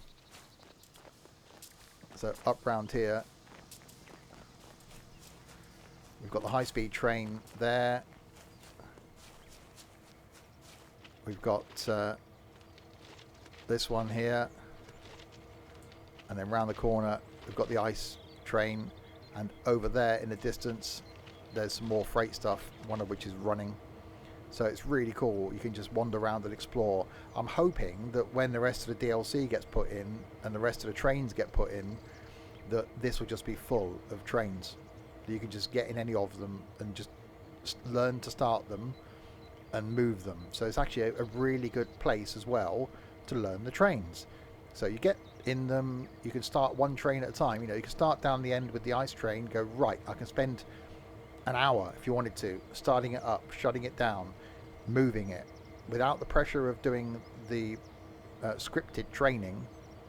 You can just come here, sit in the train, make some notes if you wanted to. Right, this is how you start the 465. Do that, do that, do that, do that, do that. So when you come to do the actual train routes, you know how to do it. So I think that's really good. Rather than trying to do it sat at a station, rather than trying to do it while you're waiting for a timetable or you've got that training going on, you can just spend as much time in here as you like in your own time and practice on all the trains. And you can set the weather in here as well. You can have it rainy, snowy, and just do what you like. You know, you can just walk up to the train, get in, and all of them are here. You could then just fire it up and off you go. So it's a really good way of learning the trains you've got, and without that sort of time pressure. You know, you can just come up, right, getting that one instead then, and climb up in there, so and do the same thing. It's brilliant. I really like that. It's something that I've wanted in other games. You know, how good would it be in ETS2 if all the trucks you owned were parked in a big truck yard and you could walk up to them and get in them? How brilliant would it be in that certain bus game I used to play if you could do the same thing? Why didn't they do that in Fernbus? Why didn't they do that in Tourist Bus? I just think this is brilliant. I'd love to imagine a virtual train company in this, so that you had your line, the whole thing mapped out, and all the trains you owned were shedded up at one end of the line, and before you do the first run in the morning, you got to fire the train up, go to the first platform, you do your run. If someone else comes on, that train is at the other end. They've got to bring it back again. How cool would that be? So that's the training centre. Really, really like it. Now then, let's do the return journey in Southeastern High Speed. We'll do a timetable. We'll do the 395 again. Someone was on about Ashford, weren't they? I don't think I can start at Ashford. Margate, St Pancras, Faversham. I think that's on the slow speed rather than the high speed. Oh no, Ashford down sidings to St Pancras. 6 minutes. So we want to go Faversham to St Pancras, don't we? I wanted to do something a bit later in the day. Something about 7 o'clock, didn't I? I said. 1853. Or we could go Ramsgate. What about doing we did Faversham on the way down. Let's do the Ramsgate to St Pancras trip, but it actually starts at Faversham. So it's the same point, but this one allegedly started in Ramsgate. That's 1856, hour and 10 minutes. Let's do that. We'll keep it on dynamic, so it's 3rd of September. So it's the weather we should get for this day. And let's do the return trip. Hopefully now it'll be starting to get dark by the time we get back to St Pancras. I love that menu music. That is so good. Oh wow, there we go. Dusk. Anybody dusk. Okay, master key on. Reverse setting to forward. Okay, unlock the doors. Headlights to... Oh, we'll put one night running because it's going to be dark. Desk illumination we'll have on high. Oh, the menu music is awesome. Oh, look at the sky. Right, wait until 1858. So where are we going? Is it the same place, I'm guessing? So Sittingbourne, Rainham, Gillingham, Chatham, Rochester, Strood, Gravesend, Ebbsfleet when we change to overhead, Stratford, and then back to St Pancras. And it should be dark by the time we get back to St Pancras.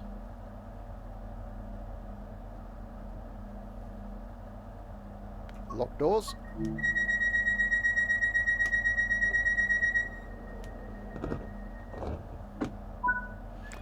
Okay, 7 miles to Sittingbourne. I thought it was me moving then. That train going the other way. Didn't confuse me at all. Right, off we go. Oh, that is going to get properly dark, isn't it? By the time we get up there. So good.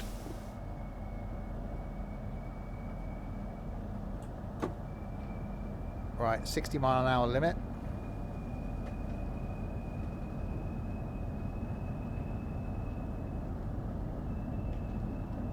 So yeah, I'll be doing more of this on Wednesday, oh sorry, Tuesday, where we'll do some of the other little bits.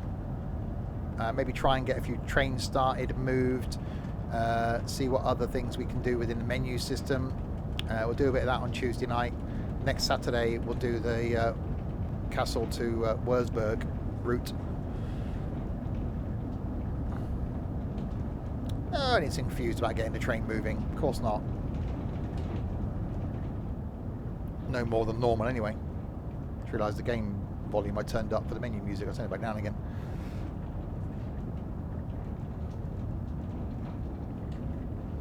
Right, 6.4 miles to Sittingbourne. I was never a fan of this train before. I really like it now.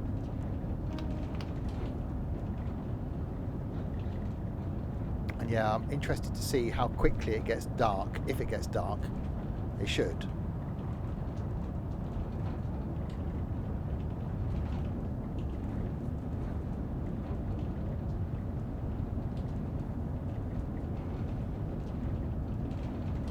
Right, so bringing our speed up slowly. We are flat out. Going slightly uphill.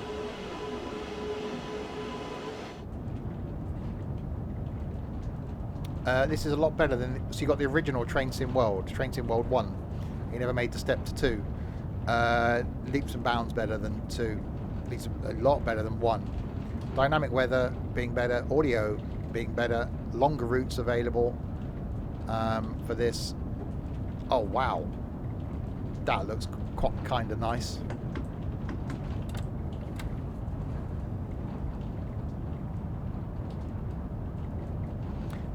As I said, being completely honest, I didn't think when I first looked at it that it was warranted. It was called Train Sim World 3.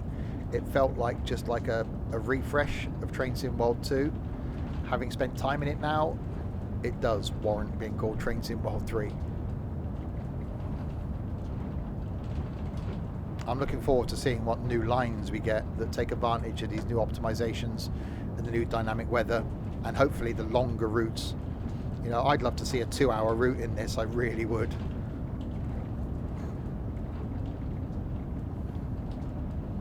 And not just, 2-hour scenario, I'd like to see a 2-hour route.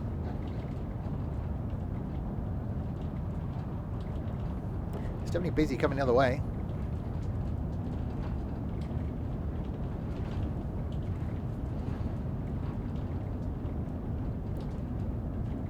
So 3.9 miles to go to Sittingbourne. So Ebbsfleet is the point where we change from track power, so third rail, to overhead. And that's something we've got to do ourselves, which is quite cool.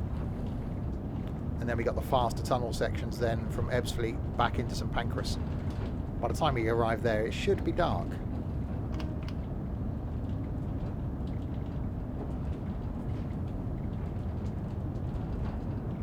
No passengers with umbrellas on that platform.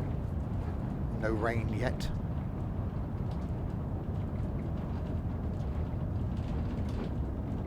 That scenery looks so good though. I don't know, I haven't looked. If you remind me, at the end of this, I will look at the timetable for the Cajon route. I haven't looked at it, if I'm honest. I haven't even looked at the Wurzburg to Cassel route to see how long that is. Most of the stuff I've been doing has been in this. So last night's stream was in this. The content that I've created prior to that for YouTube was in this. I haven't even spent time because I don't want to sort of ruin it for myself. So I haven't played them, and I want to do that on the stream. I want to have my first impression be on the stream. I haven't done the training for those trains. I did try and start the American one with no success. So I haven't done the training on those trains yet. I haven't looked at the route yet. So I want to do that on the stream, which I said we'll do the Cassel one next Saturday.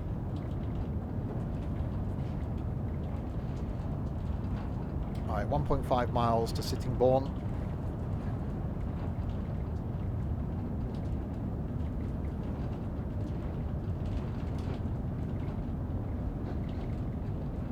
So I even like the rattling that's going on from, like you can hear from in the cab. That's quite pleasant.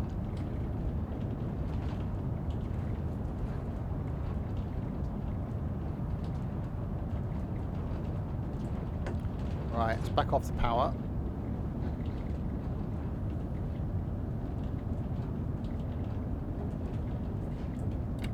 Apply a little bit of brake. Start slowing ourselves down.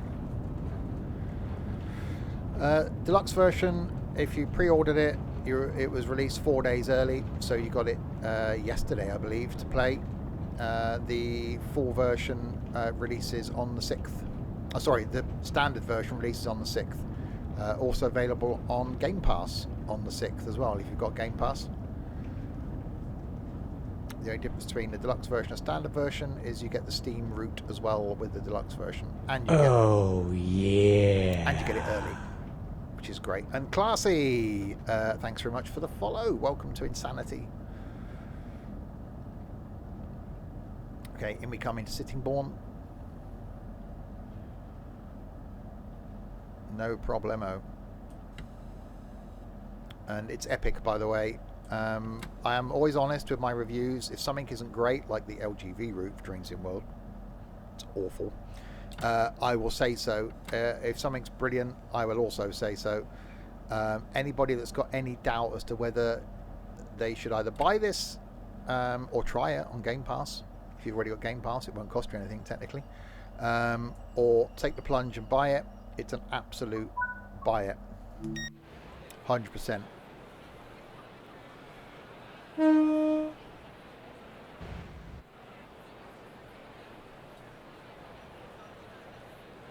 Okay, people are walking in the air, going up over the footbridge, that's the thing. I'm even liking the lighting as it's getting dark. The camera collisions has always been an issue. In this, that's an Unreal thing rather than a Train Sim thing. I could change it by pressing number 8, but that's all the way over there.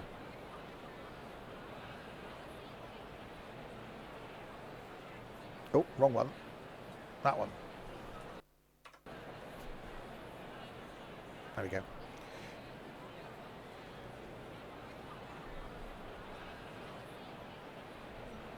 You've enjoyed my videos? What?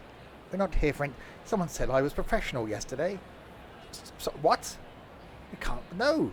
Can't have any of that slander. I think someone a few weeks ago said entertaining. Excuse me? I'm not going to live up to those sorts of standards. Entertaining? No, no. Random, yeah. So if you're new to the streams and you're wondering if that's why these are so random, and why yesterday we spent 15 minutes talking about umbrellas, then that's correct. They are normally that random. Tonight we're playing Wreckfest. The 18 plus symbol will be going on the stream because it's going to be 18 plus. Tomorrow afternoon, though, on our multiplayer farm. Well, I say afternoon. Exactly. You can't put too much stress on me to be entertaining.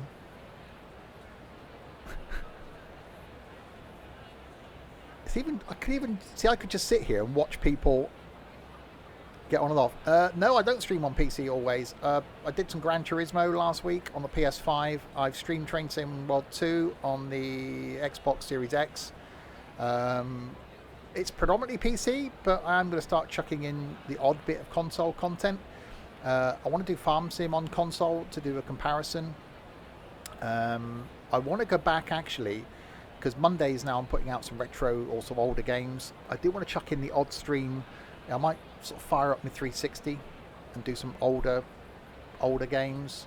But yeah, mainly console if I'm honest. Sorry, mainly PC, because people in the community that join in with the multiplayer, they're all on PC as well. So do a lot of multiplayer content. Shadow to Stalker, thanks so much for the follow as well. Yeah, I've always believed in doing multiplayer stuff. So tonight it's multiplayer. Tomorrow lunchtime is multiplayer. Next Thursday doing some multiplayer. Next Friday some multiplayer.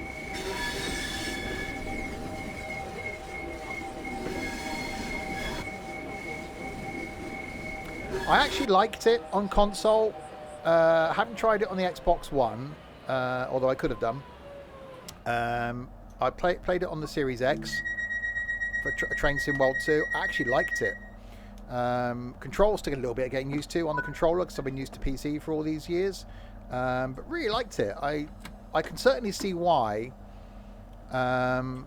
this gets a lot of following and a lot of gameplay on console, and I love the fact that there's more simulation content coming to console. It's brilliant. It really, really is. You know, we've got a multiplayer farm in Farm Sim 22 that we've had for a while. I'd love for there to be enough interest so that we could do a console farm at some point to try and get console players more involved.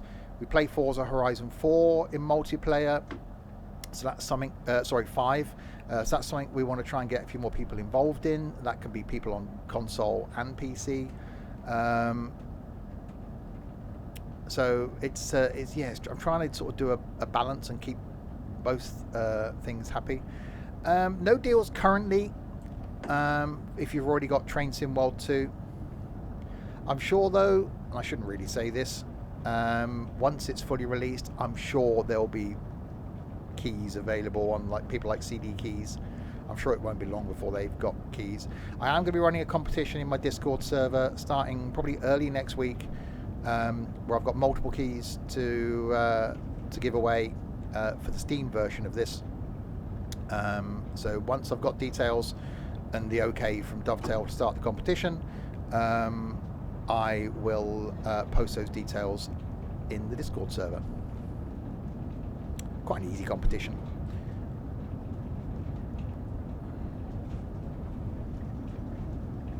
Right, 4.8 miles to Raynham. Yeah, when we first started doing Farm Sim 22, we talked about doing a farm for console players and for PC players. We're on PC because we got a lot of scripted mods that you can't run on console. We had a lull where it proved sort of not as popular. Now we've got a few more people who wanted to join our multiplayer farm. The popularity is building back up again. We're back into streaming it regularly on a Sunday. If the popularity improves, then I might look at doing something else for console again. Yeah, I skipped the Series S. I had an Xbox One, then I got an Xbox One S, and then bought the Series X. Actually, I bought the Series X and a PS5 on the same day. I know it's madness, but I skipped the Series S. Steam keys will work anywhere.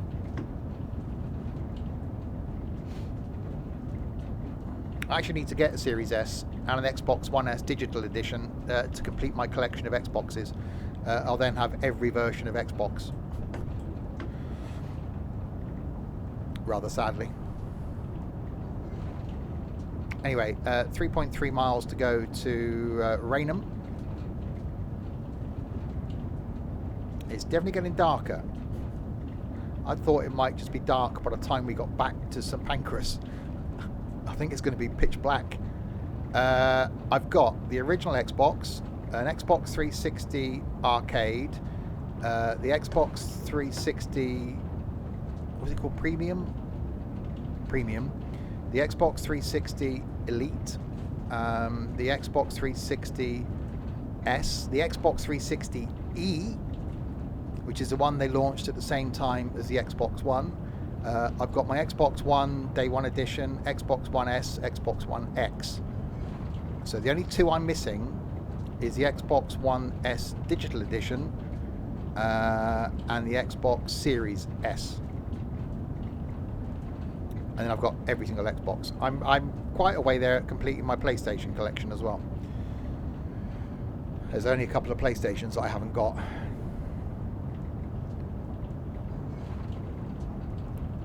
I will be doing a new setup tour video in 2 weeks' time, so I'll run through the whole collection on that.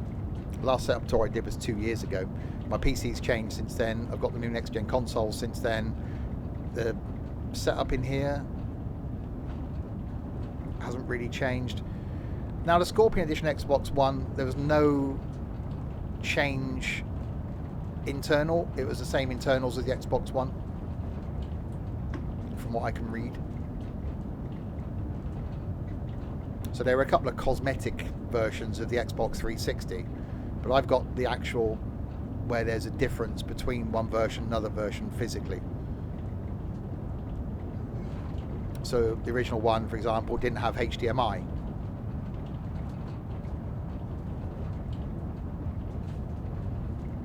Yeah, I've got 1X. No, sorry, the 1X is one I haven't got. So yeah, I'm missing the 1X, the 1S digital, and the Series S. So 3 I'm missing. So yeah, not the 1X. I do keep looking on Evil Bay. Anyway, we're approaching Raynham. I forgot we were doing the whole train thing. I get distracted so easily. Where it's getting dark. Alright, let's do some of the braking.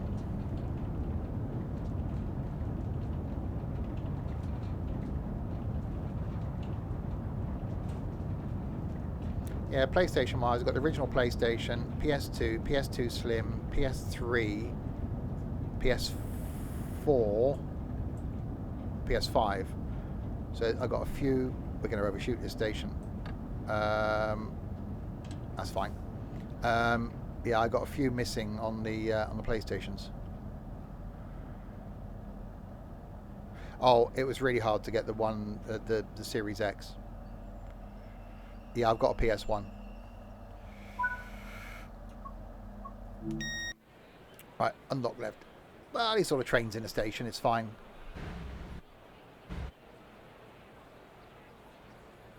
That's the problem. That's part of the reason why I keep all my old tech. I've got, blimey, the amount of PCs I've got in my house is probably in the 20s. The PC that's running was my streaming rig currently is one that I had 7 years ago. The one that replaced that was my old gaming rig before I built this new one. I've just got sat downstairs. Because although it's a 1080 i7 with 32 gig of RAM, it's not worth a lot.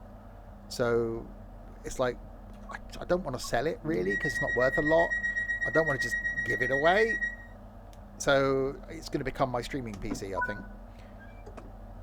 The one I've got now, my gaming rig now, which is a 5900X with a 6800 XT graphics card, 64 gig of RAM. I'm planning on replacing that or upgrading that next year because that'll be 3 years old then.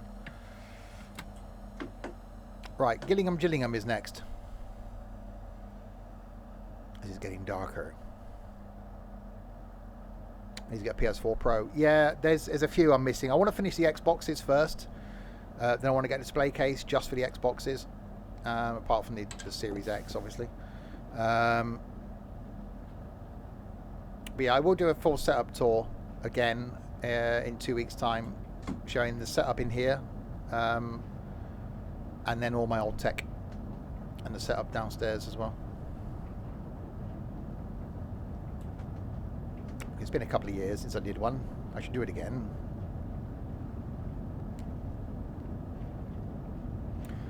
Right, off to Gillingham.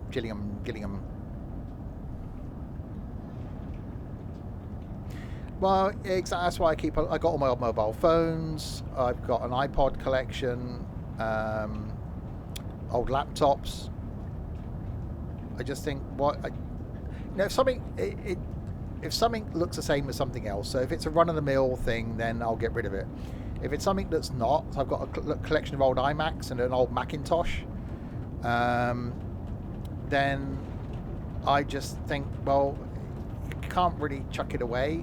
The fact that they're only for my sort of benefit. I quite like having stuff. I've got a couple of display cabinets in my living room with all the old tech in. I think it looks quite nice. I want to get them lit up, ready for the winter. But yeah, it's for my benefit. And I can look back in a few years' time and remember the old tech.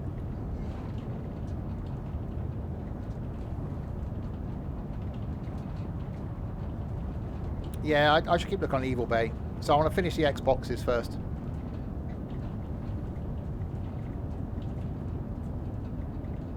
Yeah, I've got a PS4. I never played the PS4. I only bought the PS5 for Gran Turismo 7. That's the only reason I bought it, because I love the old Gran Turismo games. And I streamed Gran Turismo 7 last Tuesday. I love that game. That is so good. This Tuesday I'm going to be doing more of this, but maybe in a couple of weeks' time I will do some more GT7. Yeah, it's very good. Oh, I'm speeding slightly. I'm speeding a lot. Right, in we come. Yeah, if you're new to the streams, they do end up with just being a bit of a chat fest. And sometimes randomly. Wait till tonight when we're doing multiplayer Wreckfest. That's just going to get like a swear fest. But yeah, normally the conversation just goes random. So if you're here to see game content, it is happening, but the conversation just dwindles away from the subject of the game. No, I never had a SNES. I was Mega Drive, so I never had a SNES. So I've got my Mega Drive. I've also still got my rubber-keyed Spectrum 48, which still works. So again, I want to get, because I had a Commodore 16 after that. My brother had a VIC 20. So I'd like to get a Commodore 16, but they're worth a fortune now.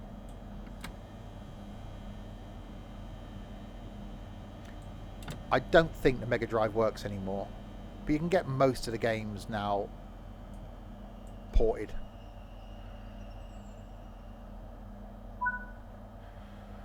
I did do a video last year, the year before, playing Manic Miner, which came out for the Spectrum. And I think if you said to anybody now that the only controls for this game are left, right and jump, they would go, sorry, what now? But the hours I spent playing Manic Miner and Jet Set Willy, yes, it was called Jet Set Willy. There's also a Jet Set Willy 2.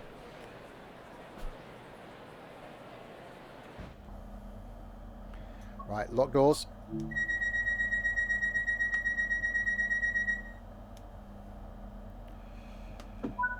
Right, 1.4 miles to Chatham. It's definitely getting darker out there.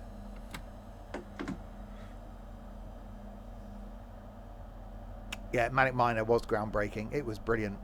I had a Dreamcast, and I only bought that to play Crazy Taxi. Then I had my loft cleared out about 10 years ago, and then realised the Dreamcast was in the loft. After the loft was cleared out, it was like the day after. It was like, oh, damn it. And it was mint as well. So, yeah, I want to get another Dreamcast. I keep looking on Evil Bay.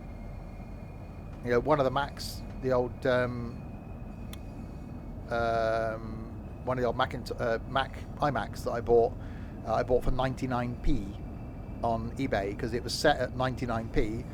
No one bid. I bid the 99p, won it. I had to do like an hour's round trip to drive and collect it. Knocked on the guy's door, gave him £1. I said, keep the change. Oh, yeah. He didn't seem impressed. Yeah, cheers, Nick. And thanks for the follow.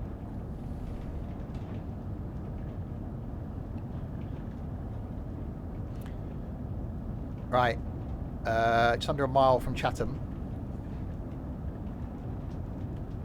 On our return journey back to St Pancras, where it is getting dark. Well, not now, we're in a tunnel, where it is always dark. Unless there are lights, of course. But it's also dark outside the tunnel now. Well, not quite. A little bit of light. Oh, I'm doing some speeding thing. You grew up on a Master System. What's up? Smoke detector and a ceiling fan.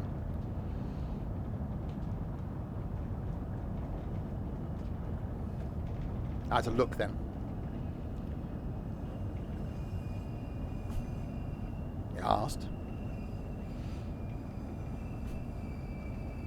Right, into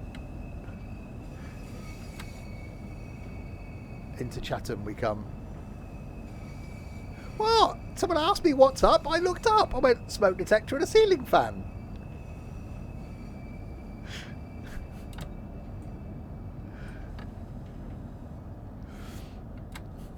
If you're going to ask me a question, I'll answer it.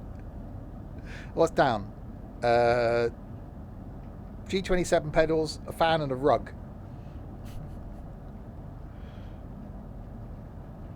Have I tried the Ace one yet? The Ace one yet? The Ice one yet? I'm guessing you mean. Not yet.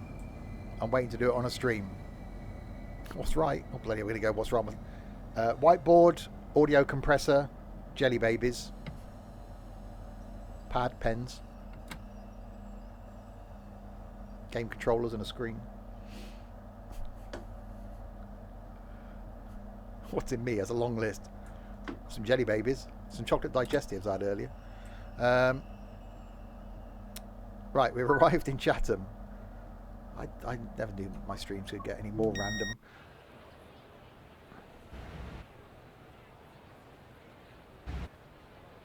People are getting off the train, which is useful. You'll also get back on it again. Also useful.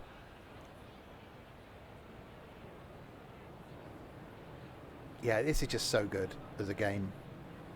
It's, you know, I was really enjoying doing Train Sim World 2 content. This is just, I don't know, even just the menu system and the menu music just makes it just feel happy when you're playing it. I love the training centre. I'm looking forward to exploring other things I wouldn't necessarily have explored in Train Sim World 2. I've never agreed with the whole, you know, repair a fence, put fire extinguishers away and stuff like that. It's a train sim. You don't want to be doing that. But we may go and see what's about with that, you know, on Tuesday when we have a wander round. Right, Rochester in 0.9 miles. Ice. No, haven't tried it yet. Next Saturday. I'll do the training and I'll do the look at the line next Saturday. I'm saving it. And then we'll do the cojones thing the Saturday after. By then, hopefully, all my DLC will work. Then we can start going back through my DLC.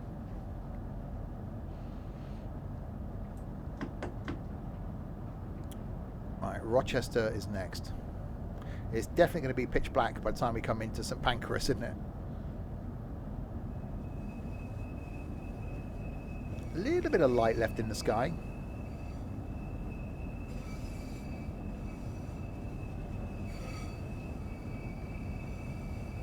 Better put some warm clothes on. See, that'll be interesting when you get into snowy areas with dynamic weather. Is it actually going to be snowy? So if you did a run like up in the hills, like the Heidi Express, you did that in July, there wouldn't be snow on the hills. You did it in January, there'd be snow on the hills. So even that, using the dynamic weather, and so going forward, I'm going to make sure that whenever I stream, the date in game is the same date that I stream, so that we'll get weather that would actually be the weather when we're watching it and when we're doing it live. So I think that's going to be interesting as we get closer to winter. So even if we do a UK route, we're going to get cold, we're going to get rain. It'll be darker earlier, it'll be dark till later. I think that's just going to make this just a whole different experience. So now, you know, the weather is as it would be in September. So up past 7 at night, just getting dark.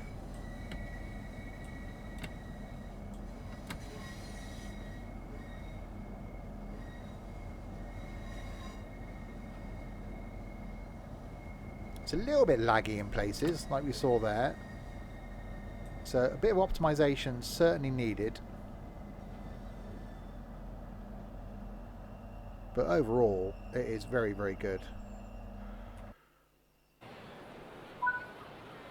Right, open the doors.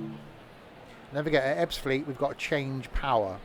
we've got to change from running on third rail to overhead.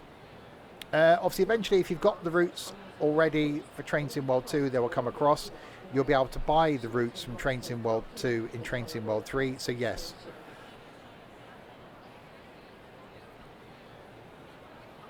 I haven't actually clicked on the shop yet in this to see what happens. So I am on a pre-release version.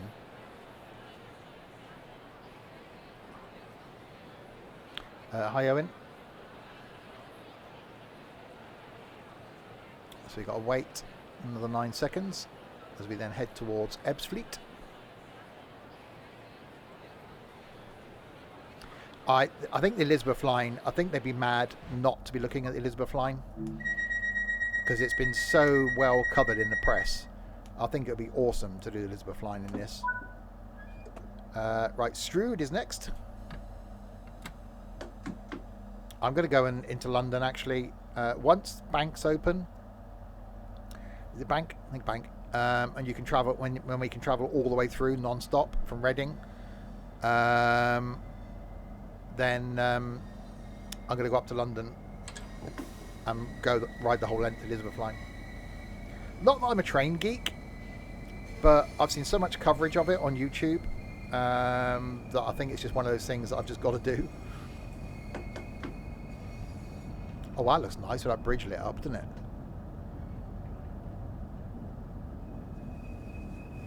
You've got golf for friends. Enjoy.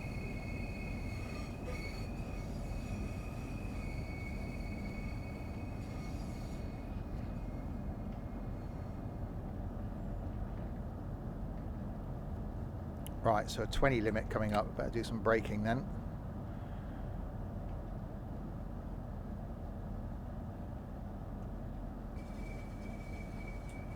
So we cross over around to Strood. Oh, it does look really good getting dark. I'm not really a fan of doing streams that are at night time because obviously you're limited as to what you guys can see. But it's very good. I'm sure. Oh, there we go. I was going to say, I'm sure there's a reading light of some sort. There we go. We can actually see more of the dash now.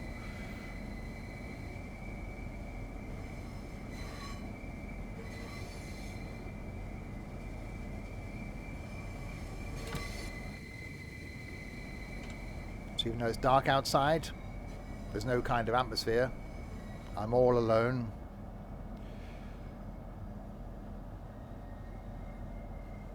Is there a curfew in the city? There's another train there.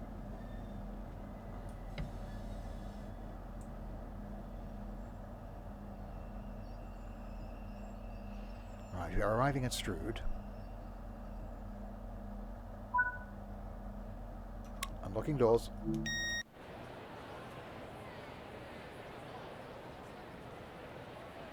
Even that audio of voices on the platform, okay, it wouldn't necessarily be that busy and it wouldn't be that loud, but I love the fact that they've done that just to give it a sense of, I don't know, atmosphere. And I think atmosphere is important. Audio, I think, is hugely important in any sim. I'd rather have decent audio than decent looking graphics out the window. The original train sim, the reason I still love it and still play it is not because of the graphical content, because of the audio and the length of tracks that you can do. Some of the older stuff, like the bus thing that I used to do, audio was great, graphics awful. I think they've nailed them both. This and Farm Sim, 2 games where I think audio, they just knocked it out the park. And it's really key. If you've got really good audio going on, it's so good.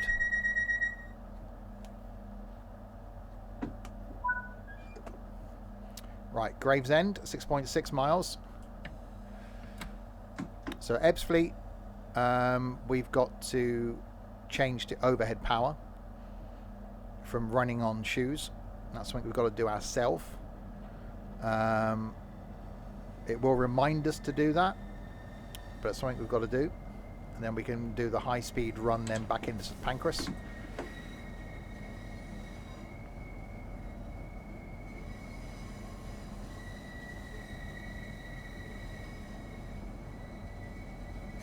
I think even the fact that this route is an hour and a quarter, I think is actually quite nice. It's a good amount of time to spend on a route. And as I said earlier, the quick play thing you've got now in this, so if you just jump in, there's a quick play option, one for 30 minutes and under, one for over 30 minutes. So you just click on the 30 minutes and under, if you want the 30 minute and under route, and it will take you into one of your routes, one of your scenarios that's under 30 minutes, and just put you straight in the train. So that's brilliant. If you just want to jump on and go, oh, I've got half an hour, I'll just do a quick route. Click that, done, you're in. You haven't got to think about, oh, what route do I want to do? Do I want to do that? Oh, I don't want to do that one. Oh, I don't want to do this one. It just puts you in one. You want to do one that's over 30 minutes, click on the over 30 minutes, it puts you in it, and away you go. Little tiny details like that are so good. I love the training centre. I like the new menu system. I love the menu music. It is epic. I could just sit and listen to that. It is so good. So there are lots of little tiny details that they've changed in this that I think, looking at them all, do make it a new game and not just a tweaked version of Train Sim World 2. It is so good. If it wasn't, I tell you, if it wasn't great, I wouldn't be playing it. I would have carried on with Train Sim World 2. I wouldn't have made the jump. But, you know, it's really good. Once all my DLC come across, I've got no reason to play Train Sim World 2 again. I've still got it installed currently. But say next week we'll do the Wurzburg to Kassel. The week after we'll do the Cajon Pass. And then hopefully by then the DLC will come across, because I'm not a fan of the Steam thing, as we saw last night. My brain can't cope with Steam, although it's done really well.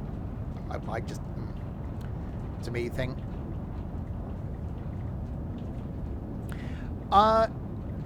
there is some optimization to do. I'm not going to lie. The Steam we were in last night, it ran really, really badly. It wasn't optimized at all. Bits of judderiness in this, not too bad. I think with a bit of optimization, it would actually run really well. Obviously, the dynamic weather is going to make an effect. The lighting is going to make an effect.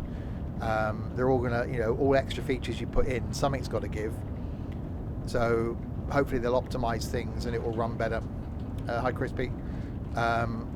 But yeah, overall, I think it's running quite well. I was only on the high settings yesterday. I've upped them all to ultra now, and it's running okay. Got a bit of judder, but it's running okay.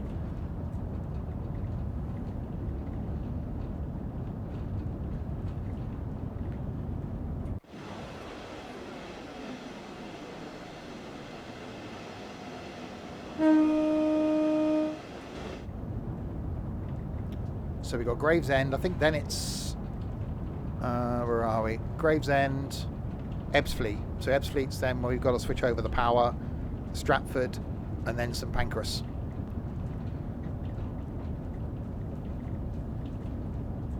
But yeah, thoroughly enjoying this.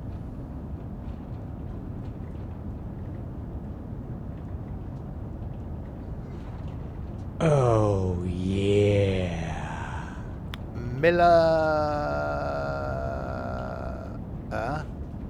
Milatha Thriller? Milatha Thriller. Something like that. Thanks for the follow. So yeah, I'll be doing more of this on Tuesday, where we might do a couple of little scenarios in this, ones we haven't done potentially, but I want to look around and do some of the things we can do in the training centre. I almost want to see if we can get every train started and moved, because so far I've failed at it. And have a look around at some of the other things in the menu system that we haven't really covered yet. Next Saturday we'll do the Wurzburg to Kassel route, have my first look at that. The Saturday after then we'll do the Cajon Pass, and then hopefully by then all the DLC will be across. We can go back through the DLC, and then whenever we get any new DLC we'll carry on with those. So loads of stuff still to come. So Tuesday and Saturday next week with more of this. Tonight back with some Wreckfest at 6:30 in multiplayer. That's just going to be Swearfest. Tomorrow lunchtime, back on our multiplayer farm in Farm Sim 22. Wednesday then next week will be some Train Sim Classic. Thursday, at the moment, supposed to be some Forza Horizon 5, but looks unlikely because there isn't enough of us. So I'll do something else on Thursday. Next Friday, we'll do something multiplayer. Next Saturday lunchtime, more of this. Next Saturday night is going to be the 5th anniversary of our quite famous, if you've been around for a while, Susan stream in ETS2. We're going to replicate a bit of that. And then next Sunday will be farming. And something else. There'll be 2 streams next Sunday because I've got a week off work after that. So now, quite frankly, I'll be bored. Yeah, if you're new to the channel, check out that clip that Trent has just posted. Shorty's just posted. One of the most random streams we've ever done, and 5 years old next week. So we're going to sort of replicate that a little tiny bit, starting in Dublin, where we finished this week in ETS2. We're going to make our way down to France, where that was, and carry on with a bit of trucking.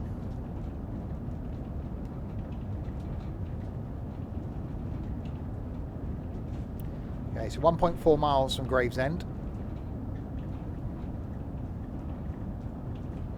I don't know how I thought Trent. Sure, he's normally not that quick, is he? He's a bit, a bit slow.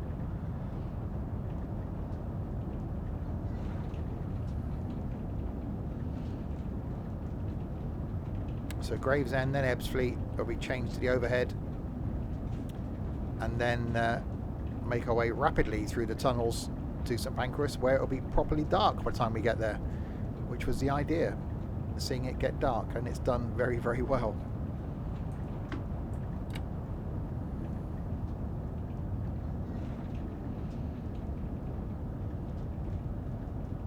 All right, slow it down.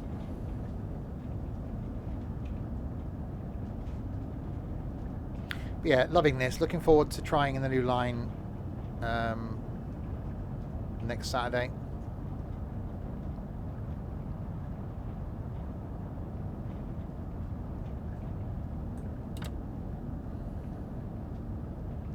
Is Shorty yours now? That sounds quite stalkerish.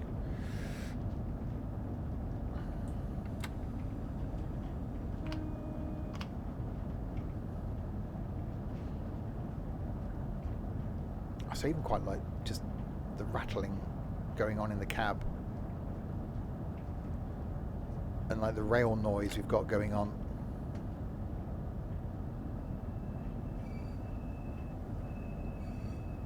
In we come.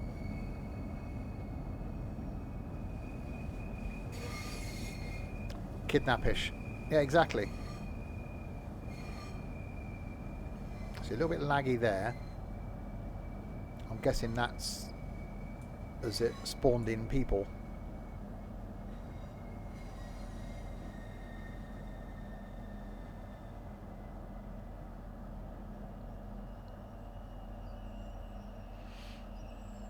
And that stopping's close enough.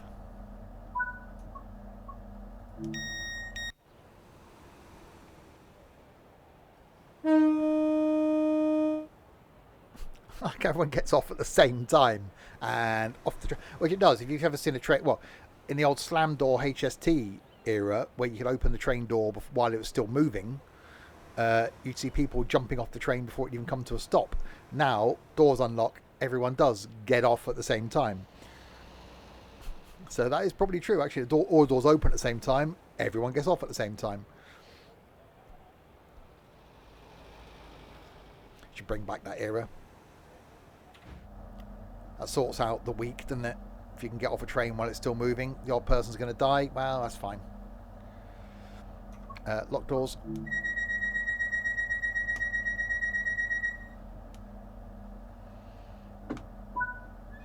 All right, 1.9 to Ebbsfleet. That's where we got to change power.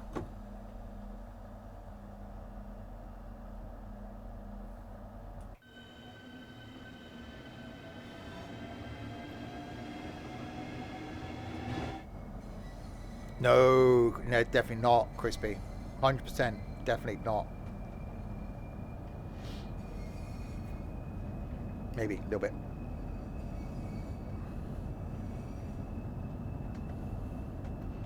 Right. So we've got Ebbsfleet, Stratford, and then St Pancras.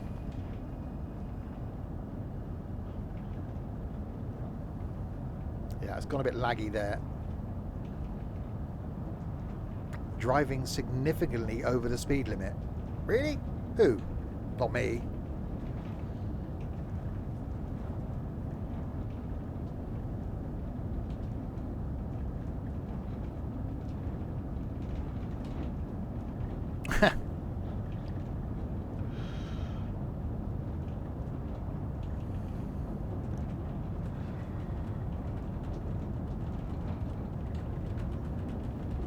Oh god, I got a bit of a rattle in the cab now. What's going on here? Right, I've got to get the changeover right this time.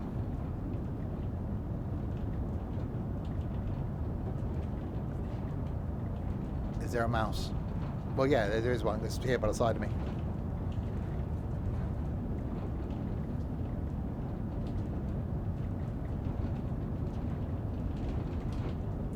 Right, let's back it off power-wise. So we've got to come in with our shoes down and our pants down. And then we've got to pull our pants up and lift our shoes up. It just squeak when I press it. It does.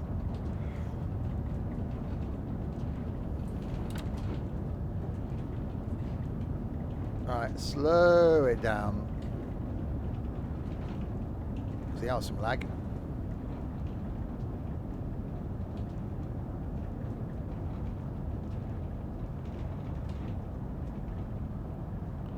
Love how we're seeing the sparking.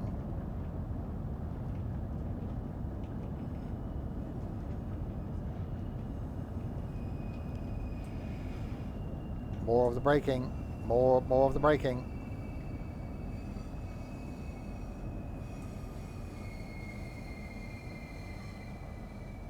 Right, so we're underneath the overhead, or overneath the underhead, one of those.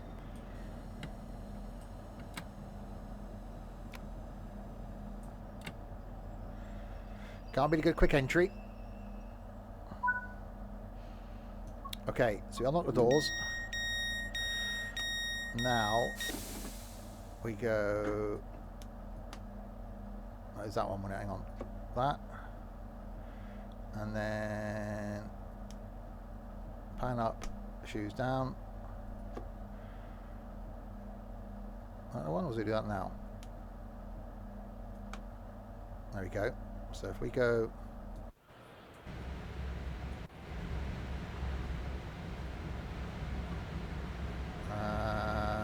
pantograph does not seem to be up. We're running on DC, that's why. We can't switch to AC.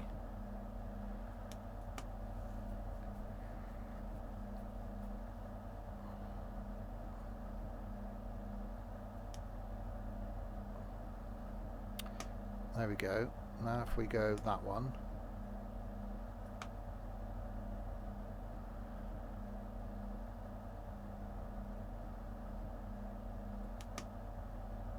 We're not getting...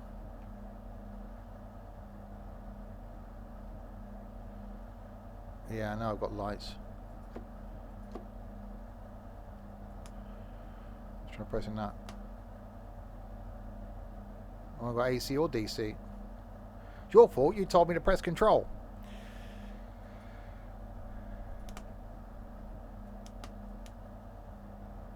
I did it the other way round.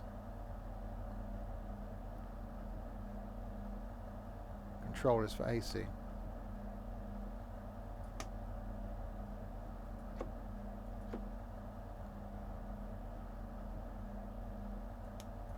Look outside.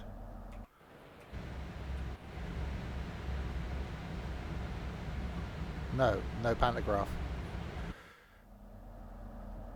So he's still got an issue.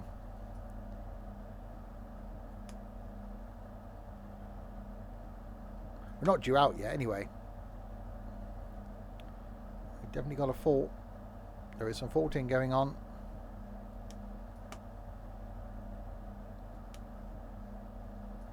We can switch between the down below and the up above. Oh, hang on. Hang on, it might be right. Hang on. Hang on. Yeah, there we go. We're all good. And it's... Oh, God, it's raining now. Which means you might have people with the umbrellas.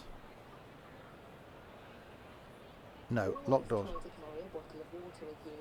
If you feel faint, seek help at the next station. Do not use the emergency cord, as this may delay help reaching you.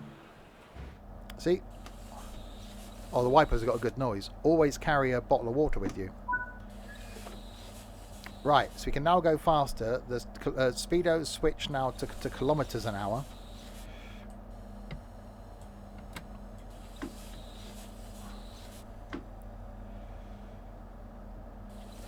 And it's raining. Yeah, exactly. Always carry a bottle of water with you in case you want to drink. Or what if you're swimming? What if you're like in the shower? Sure, that's going to get in the way, isn't it? Or if you're driving, I suppose you're driving, you can put it on the passenger seat, but you know. Oh, there's some lag. Oh god, we got lightning now. So this is a dynamic weather bit. So we're getting rain, we're getting lightning because it's set as September. You can hear the thunder. Now the special signally bit, indeed. Right, so 130 limit currently. So we're running to Stratford and then into St Pancras. I actually really do like the noise of those wipers.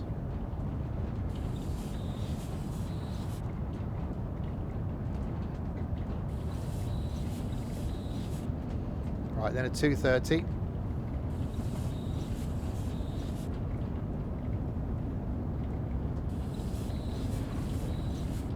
So speed increases. There's the 130. Right, 225. So power all the way.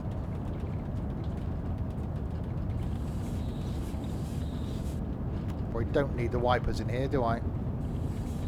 There we go.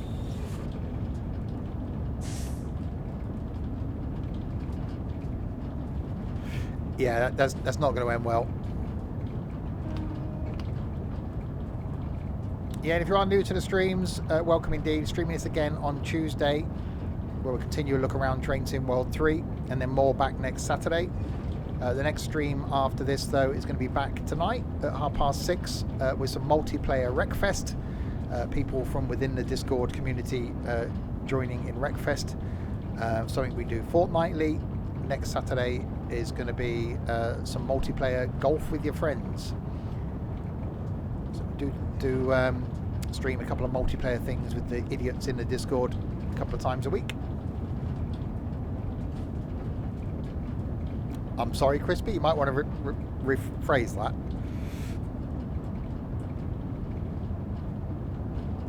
Or golf with idiots, indeed.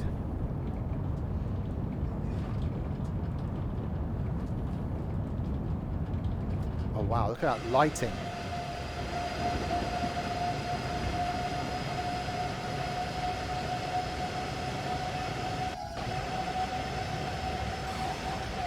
It's a little bit laggy.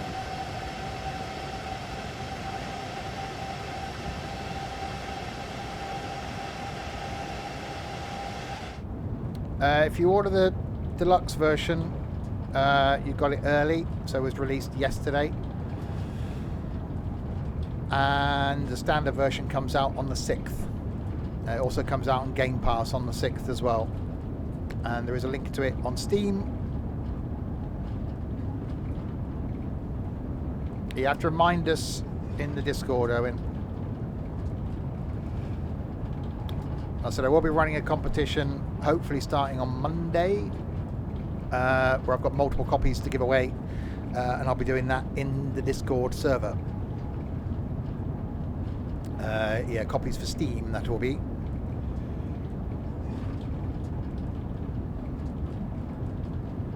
Uh, 11 miles to go to Stratford.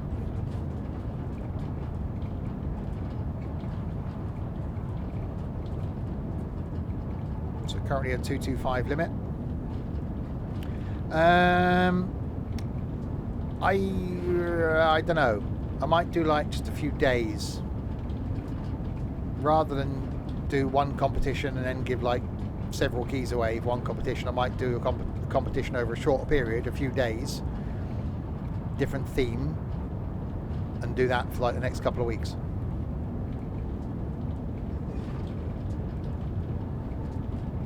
No, train sim's a completely different animal. Train sim world is more open world. You can get up and walk about. You can't do that in train sim. As animals, yeah, there is.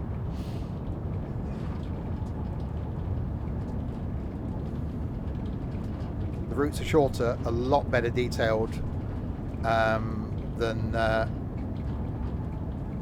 Train Sim Classic as it is now.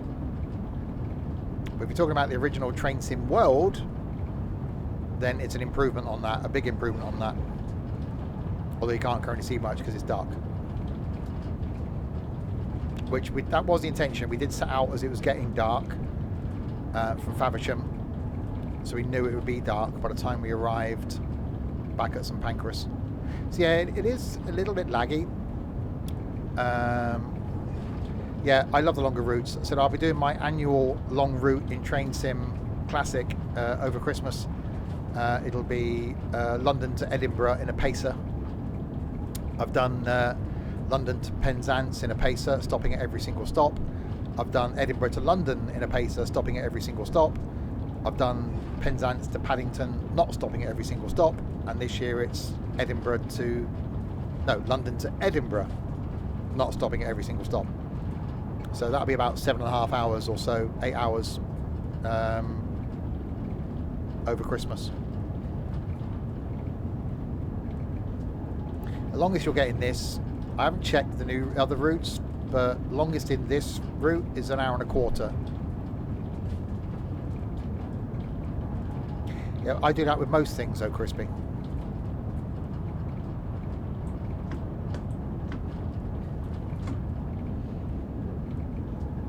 Right, we're 5 miles from Stratford. You're in the US. Yeah, there's no real long routes in Train Sim, I don't think. You know, I'd love to do like the California Zephyr or the American Eagle, or Texas Eagle, sorry. You know, they'd be really cool to do. You know, proper long Amtrak routes. But they would take days. You just couldn't do it.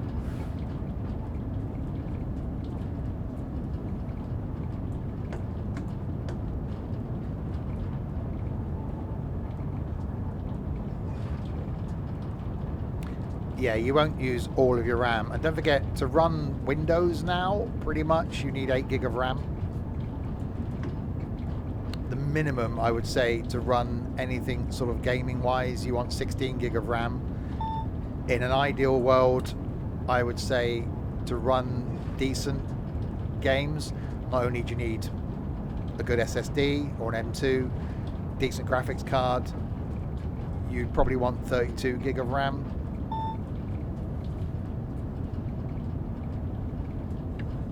But 16 will just about do it in most cases.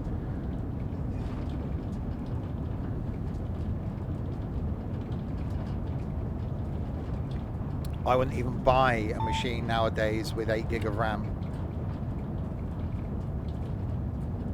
If it's upgradable. So if you're on a desktop, chances are you're gonna have more than one slot.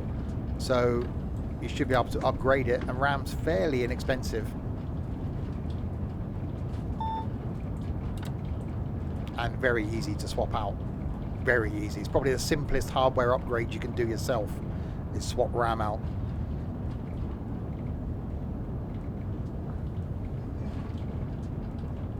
Not so easy on a laptop, but can be done depending on the laptop. Some laptops will give you a little slot to upgrade. Oh god, yeah.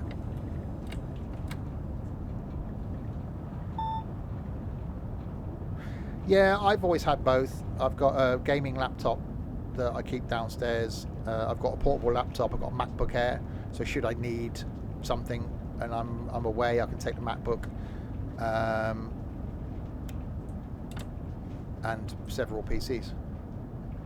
Yeah, I'm ignoring that, Crispy.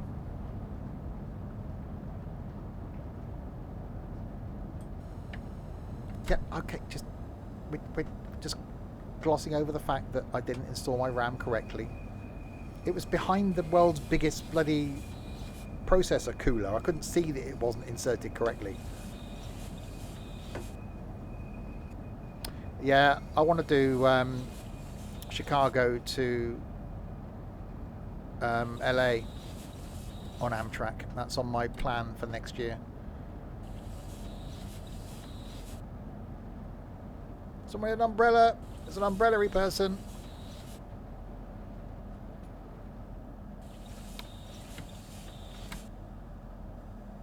Yep, no, I couldn't see before the cooks. No, I look. I'm saying I couldn't see it. It's my excuse. I love these people with the umbrellas. Yeah. They are so cool. Grand Space, thanks very much for the follow.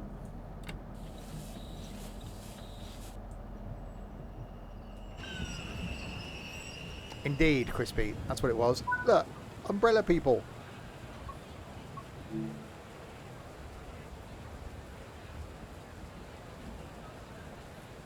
That's so good.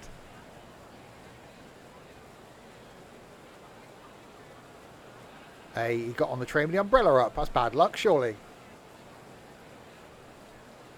PC Specialists are really good. I would definitely recommend PC Specialist because you can put the spec of the PC that you want, and you'll get a PC without all the bloatware installed on it. I would not recommend nowadays anybody going to the likes of Curry's PC World game, or even to a certain degree like Amazon, and buying a PC pre-built. Because you're going to get all sorts of bloatware on it. You're not necessarily going to get a spec that you want and need. You're going to get the spec that they want to sell you. Buy something that you can build yourself, even if you build it with an intention of upgrading it later. So, you know, if you can't afford to put multiple M2 drives or SSDs in it, then have it so that you can. Just make sure that you try and future-proof it. Yeah, I did look at PC Specialist before I bought all the components and built mine myself with help. Right, St Pancras then is next. In 5.1 miles, the final stop for today. I will look at the Cassell line just to see the length of the journeys we can do for next week. I'll say Tuesday we're going to do some more of this, but we'll do some wandering around in the training yard, see if we can start some of the trains and move them, look at some of the other features.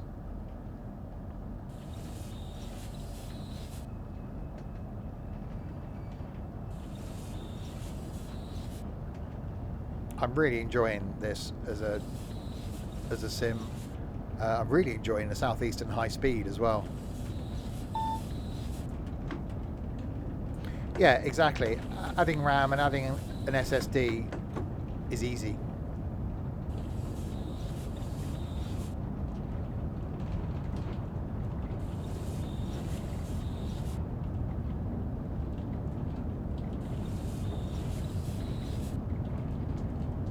Right, accelerate up to 225, 4 miles from St Pancras.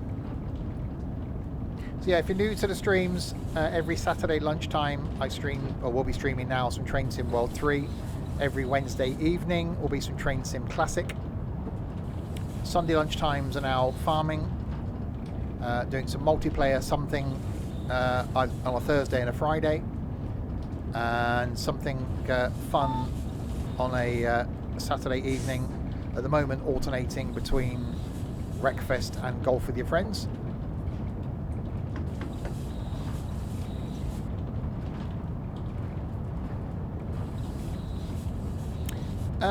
I've always been Intel up until this PC build, where I've gone AMD. I've had no issues with it. I think performance-wise, comparing this AMD unit that I've got, comparing it with its equivalent Intel, I think it came out slightly better. But yeah, for the price. Same with graphics cards. I got 6800 XT. It was either that or 3080. I think the 6800 XT performed slightly better than the 3080 for the money. And I'm glad I went with a 6800 XT. Next time, who knows? Depends on what's in the lead then. You know, I'm aiming for the end of next year to build another PC. What I might do then though is sell this one, put that money towards a new one, because I won't have any reason to keep an extremely powerful PC. I've got no reason to keep my i7 1080 with 32 gig of RAM that's sat downstairs doing nothing. But that's going to become my streaming PC. Well, yeah, because there's no... The old gaming PC, I had a reason to keep it. This one, when I upgrade next year, I won't have a reason to keep it.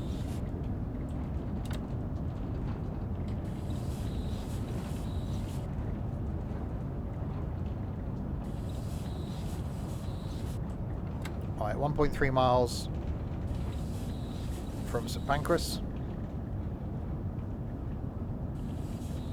Slowing it down. Yeah, what a brilliant sim this is. What a brilliant route this is, actually. Let's turn that wiper off.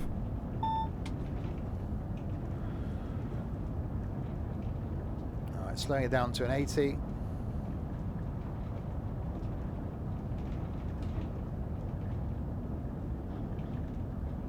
So I've never been a fan of electric trains, but this actually sounds really good. It's all about the in-cab audio for me.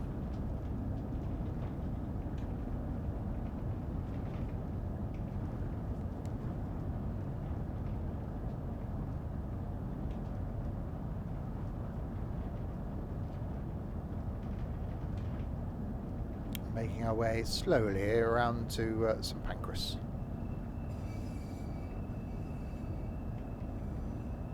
Where it's definitely dark.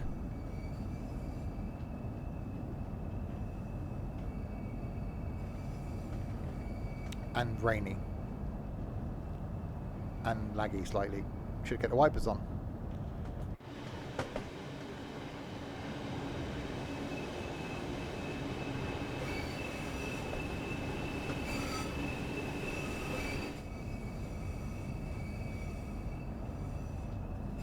Round we go. Right, double yellows. 40 coming up.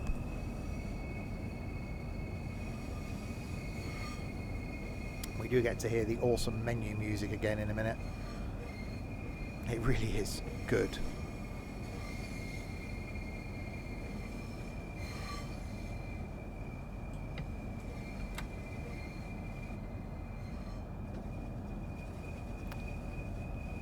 London at night is never good. 8 o'clock? That's fine, 8 o'clock.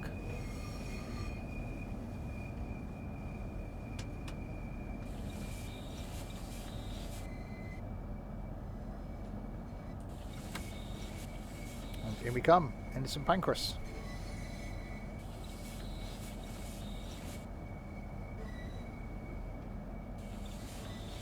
I actually really like the noise the wipers are making.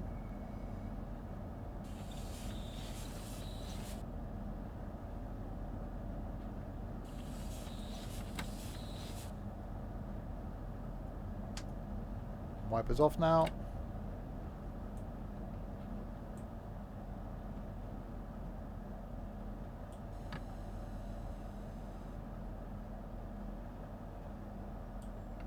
And in we come. Faversham to St Pancras.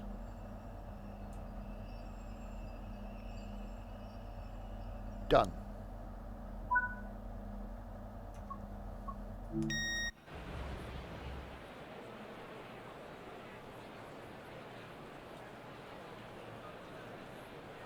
And that becomes the 2025 going back out to Ramsgate.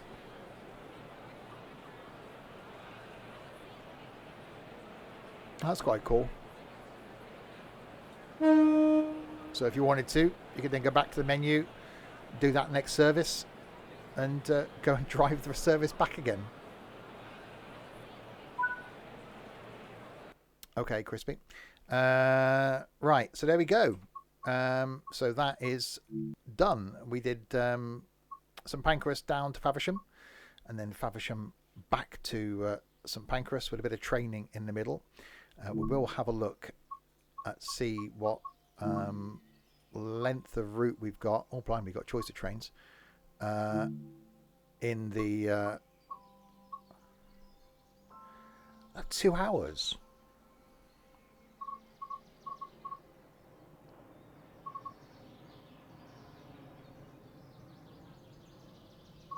It's a 2-hour route.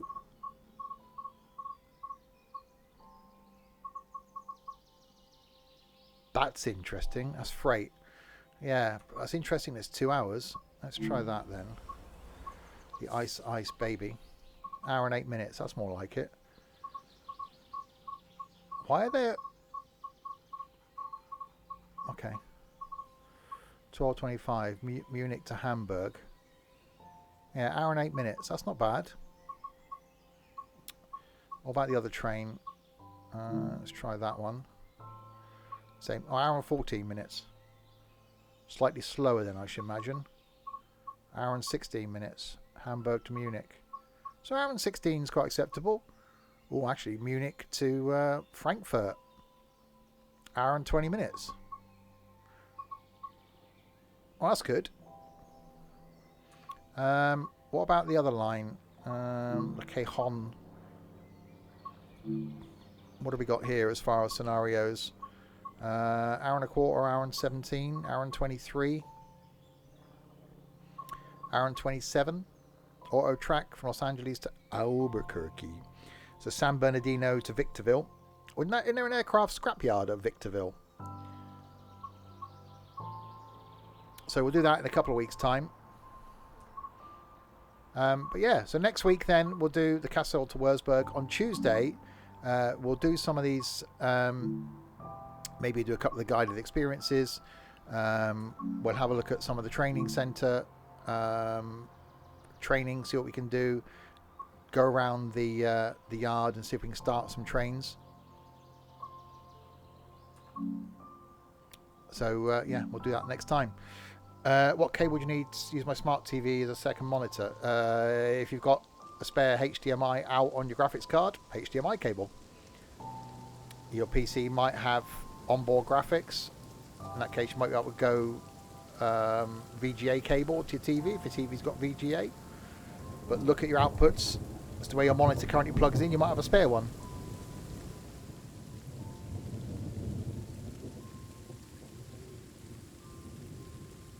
HDMI to HDMI. Well, if you've only got one output on your graphics card currently, then you might have onboard graphics. If you're only using onboard graphics, it might support a second one. Oh, this audio music, menu music's so good with the rain. So there we go. We will end there. Say Tuesday back, and we'll have a fiddle around in the menus, do some of the training and stuff like that. Sounds epic. And then next Saturday we'll do that Kassel to Wurzburg line. The next stream though is back in 4 and a bit hours time with some multiplayer Wreckfest, and then back tomorrow lunchtime on the farm to do some nice, hopefully chilled out farming, and then back on Tuesday with more of this. So thanks to you lot in chat then for keeping me company for the last, well, pretty much nearly 3 hours again. And also a thanks to this lot as well.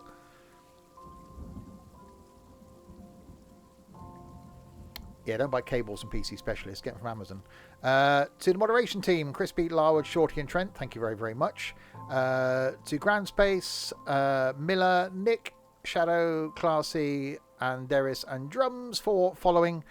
Thank you very, very much indeed. I will be back in 4 and a bit hours time then for some multiplayer Wreckfest. Until then, if you have been, thanks very, very much for watching.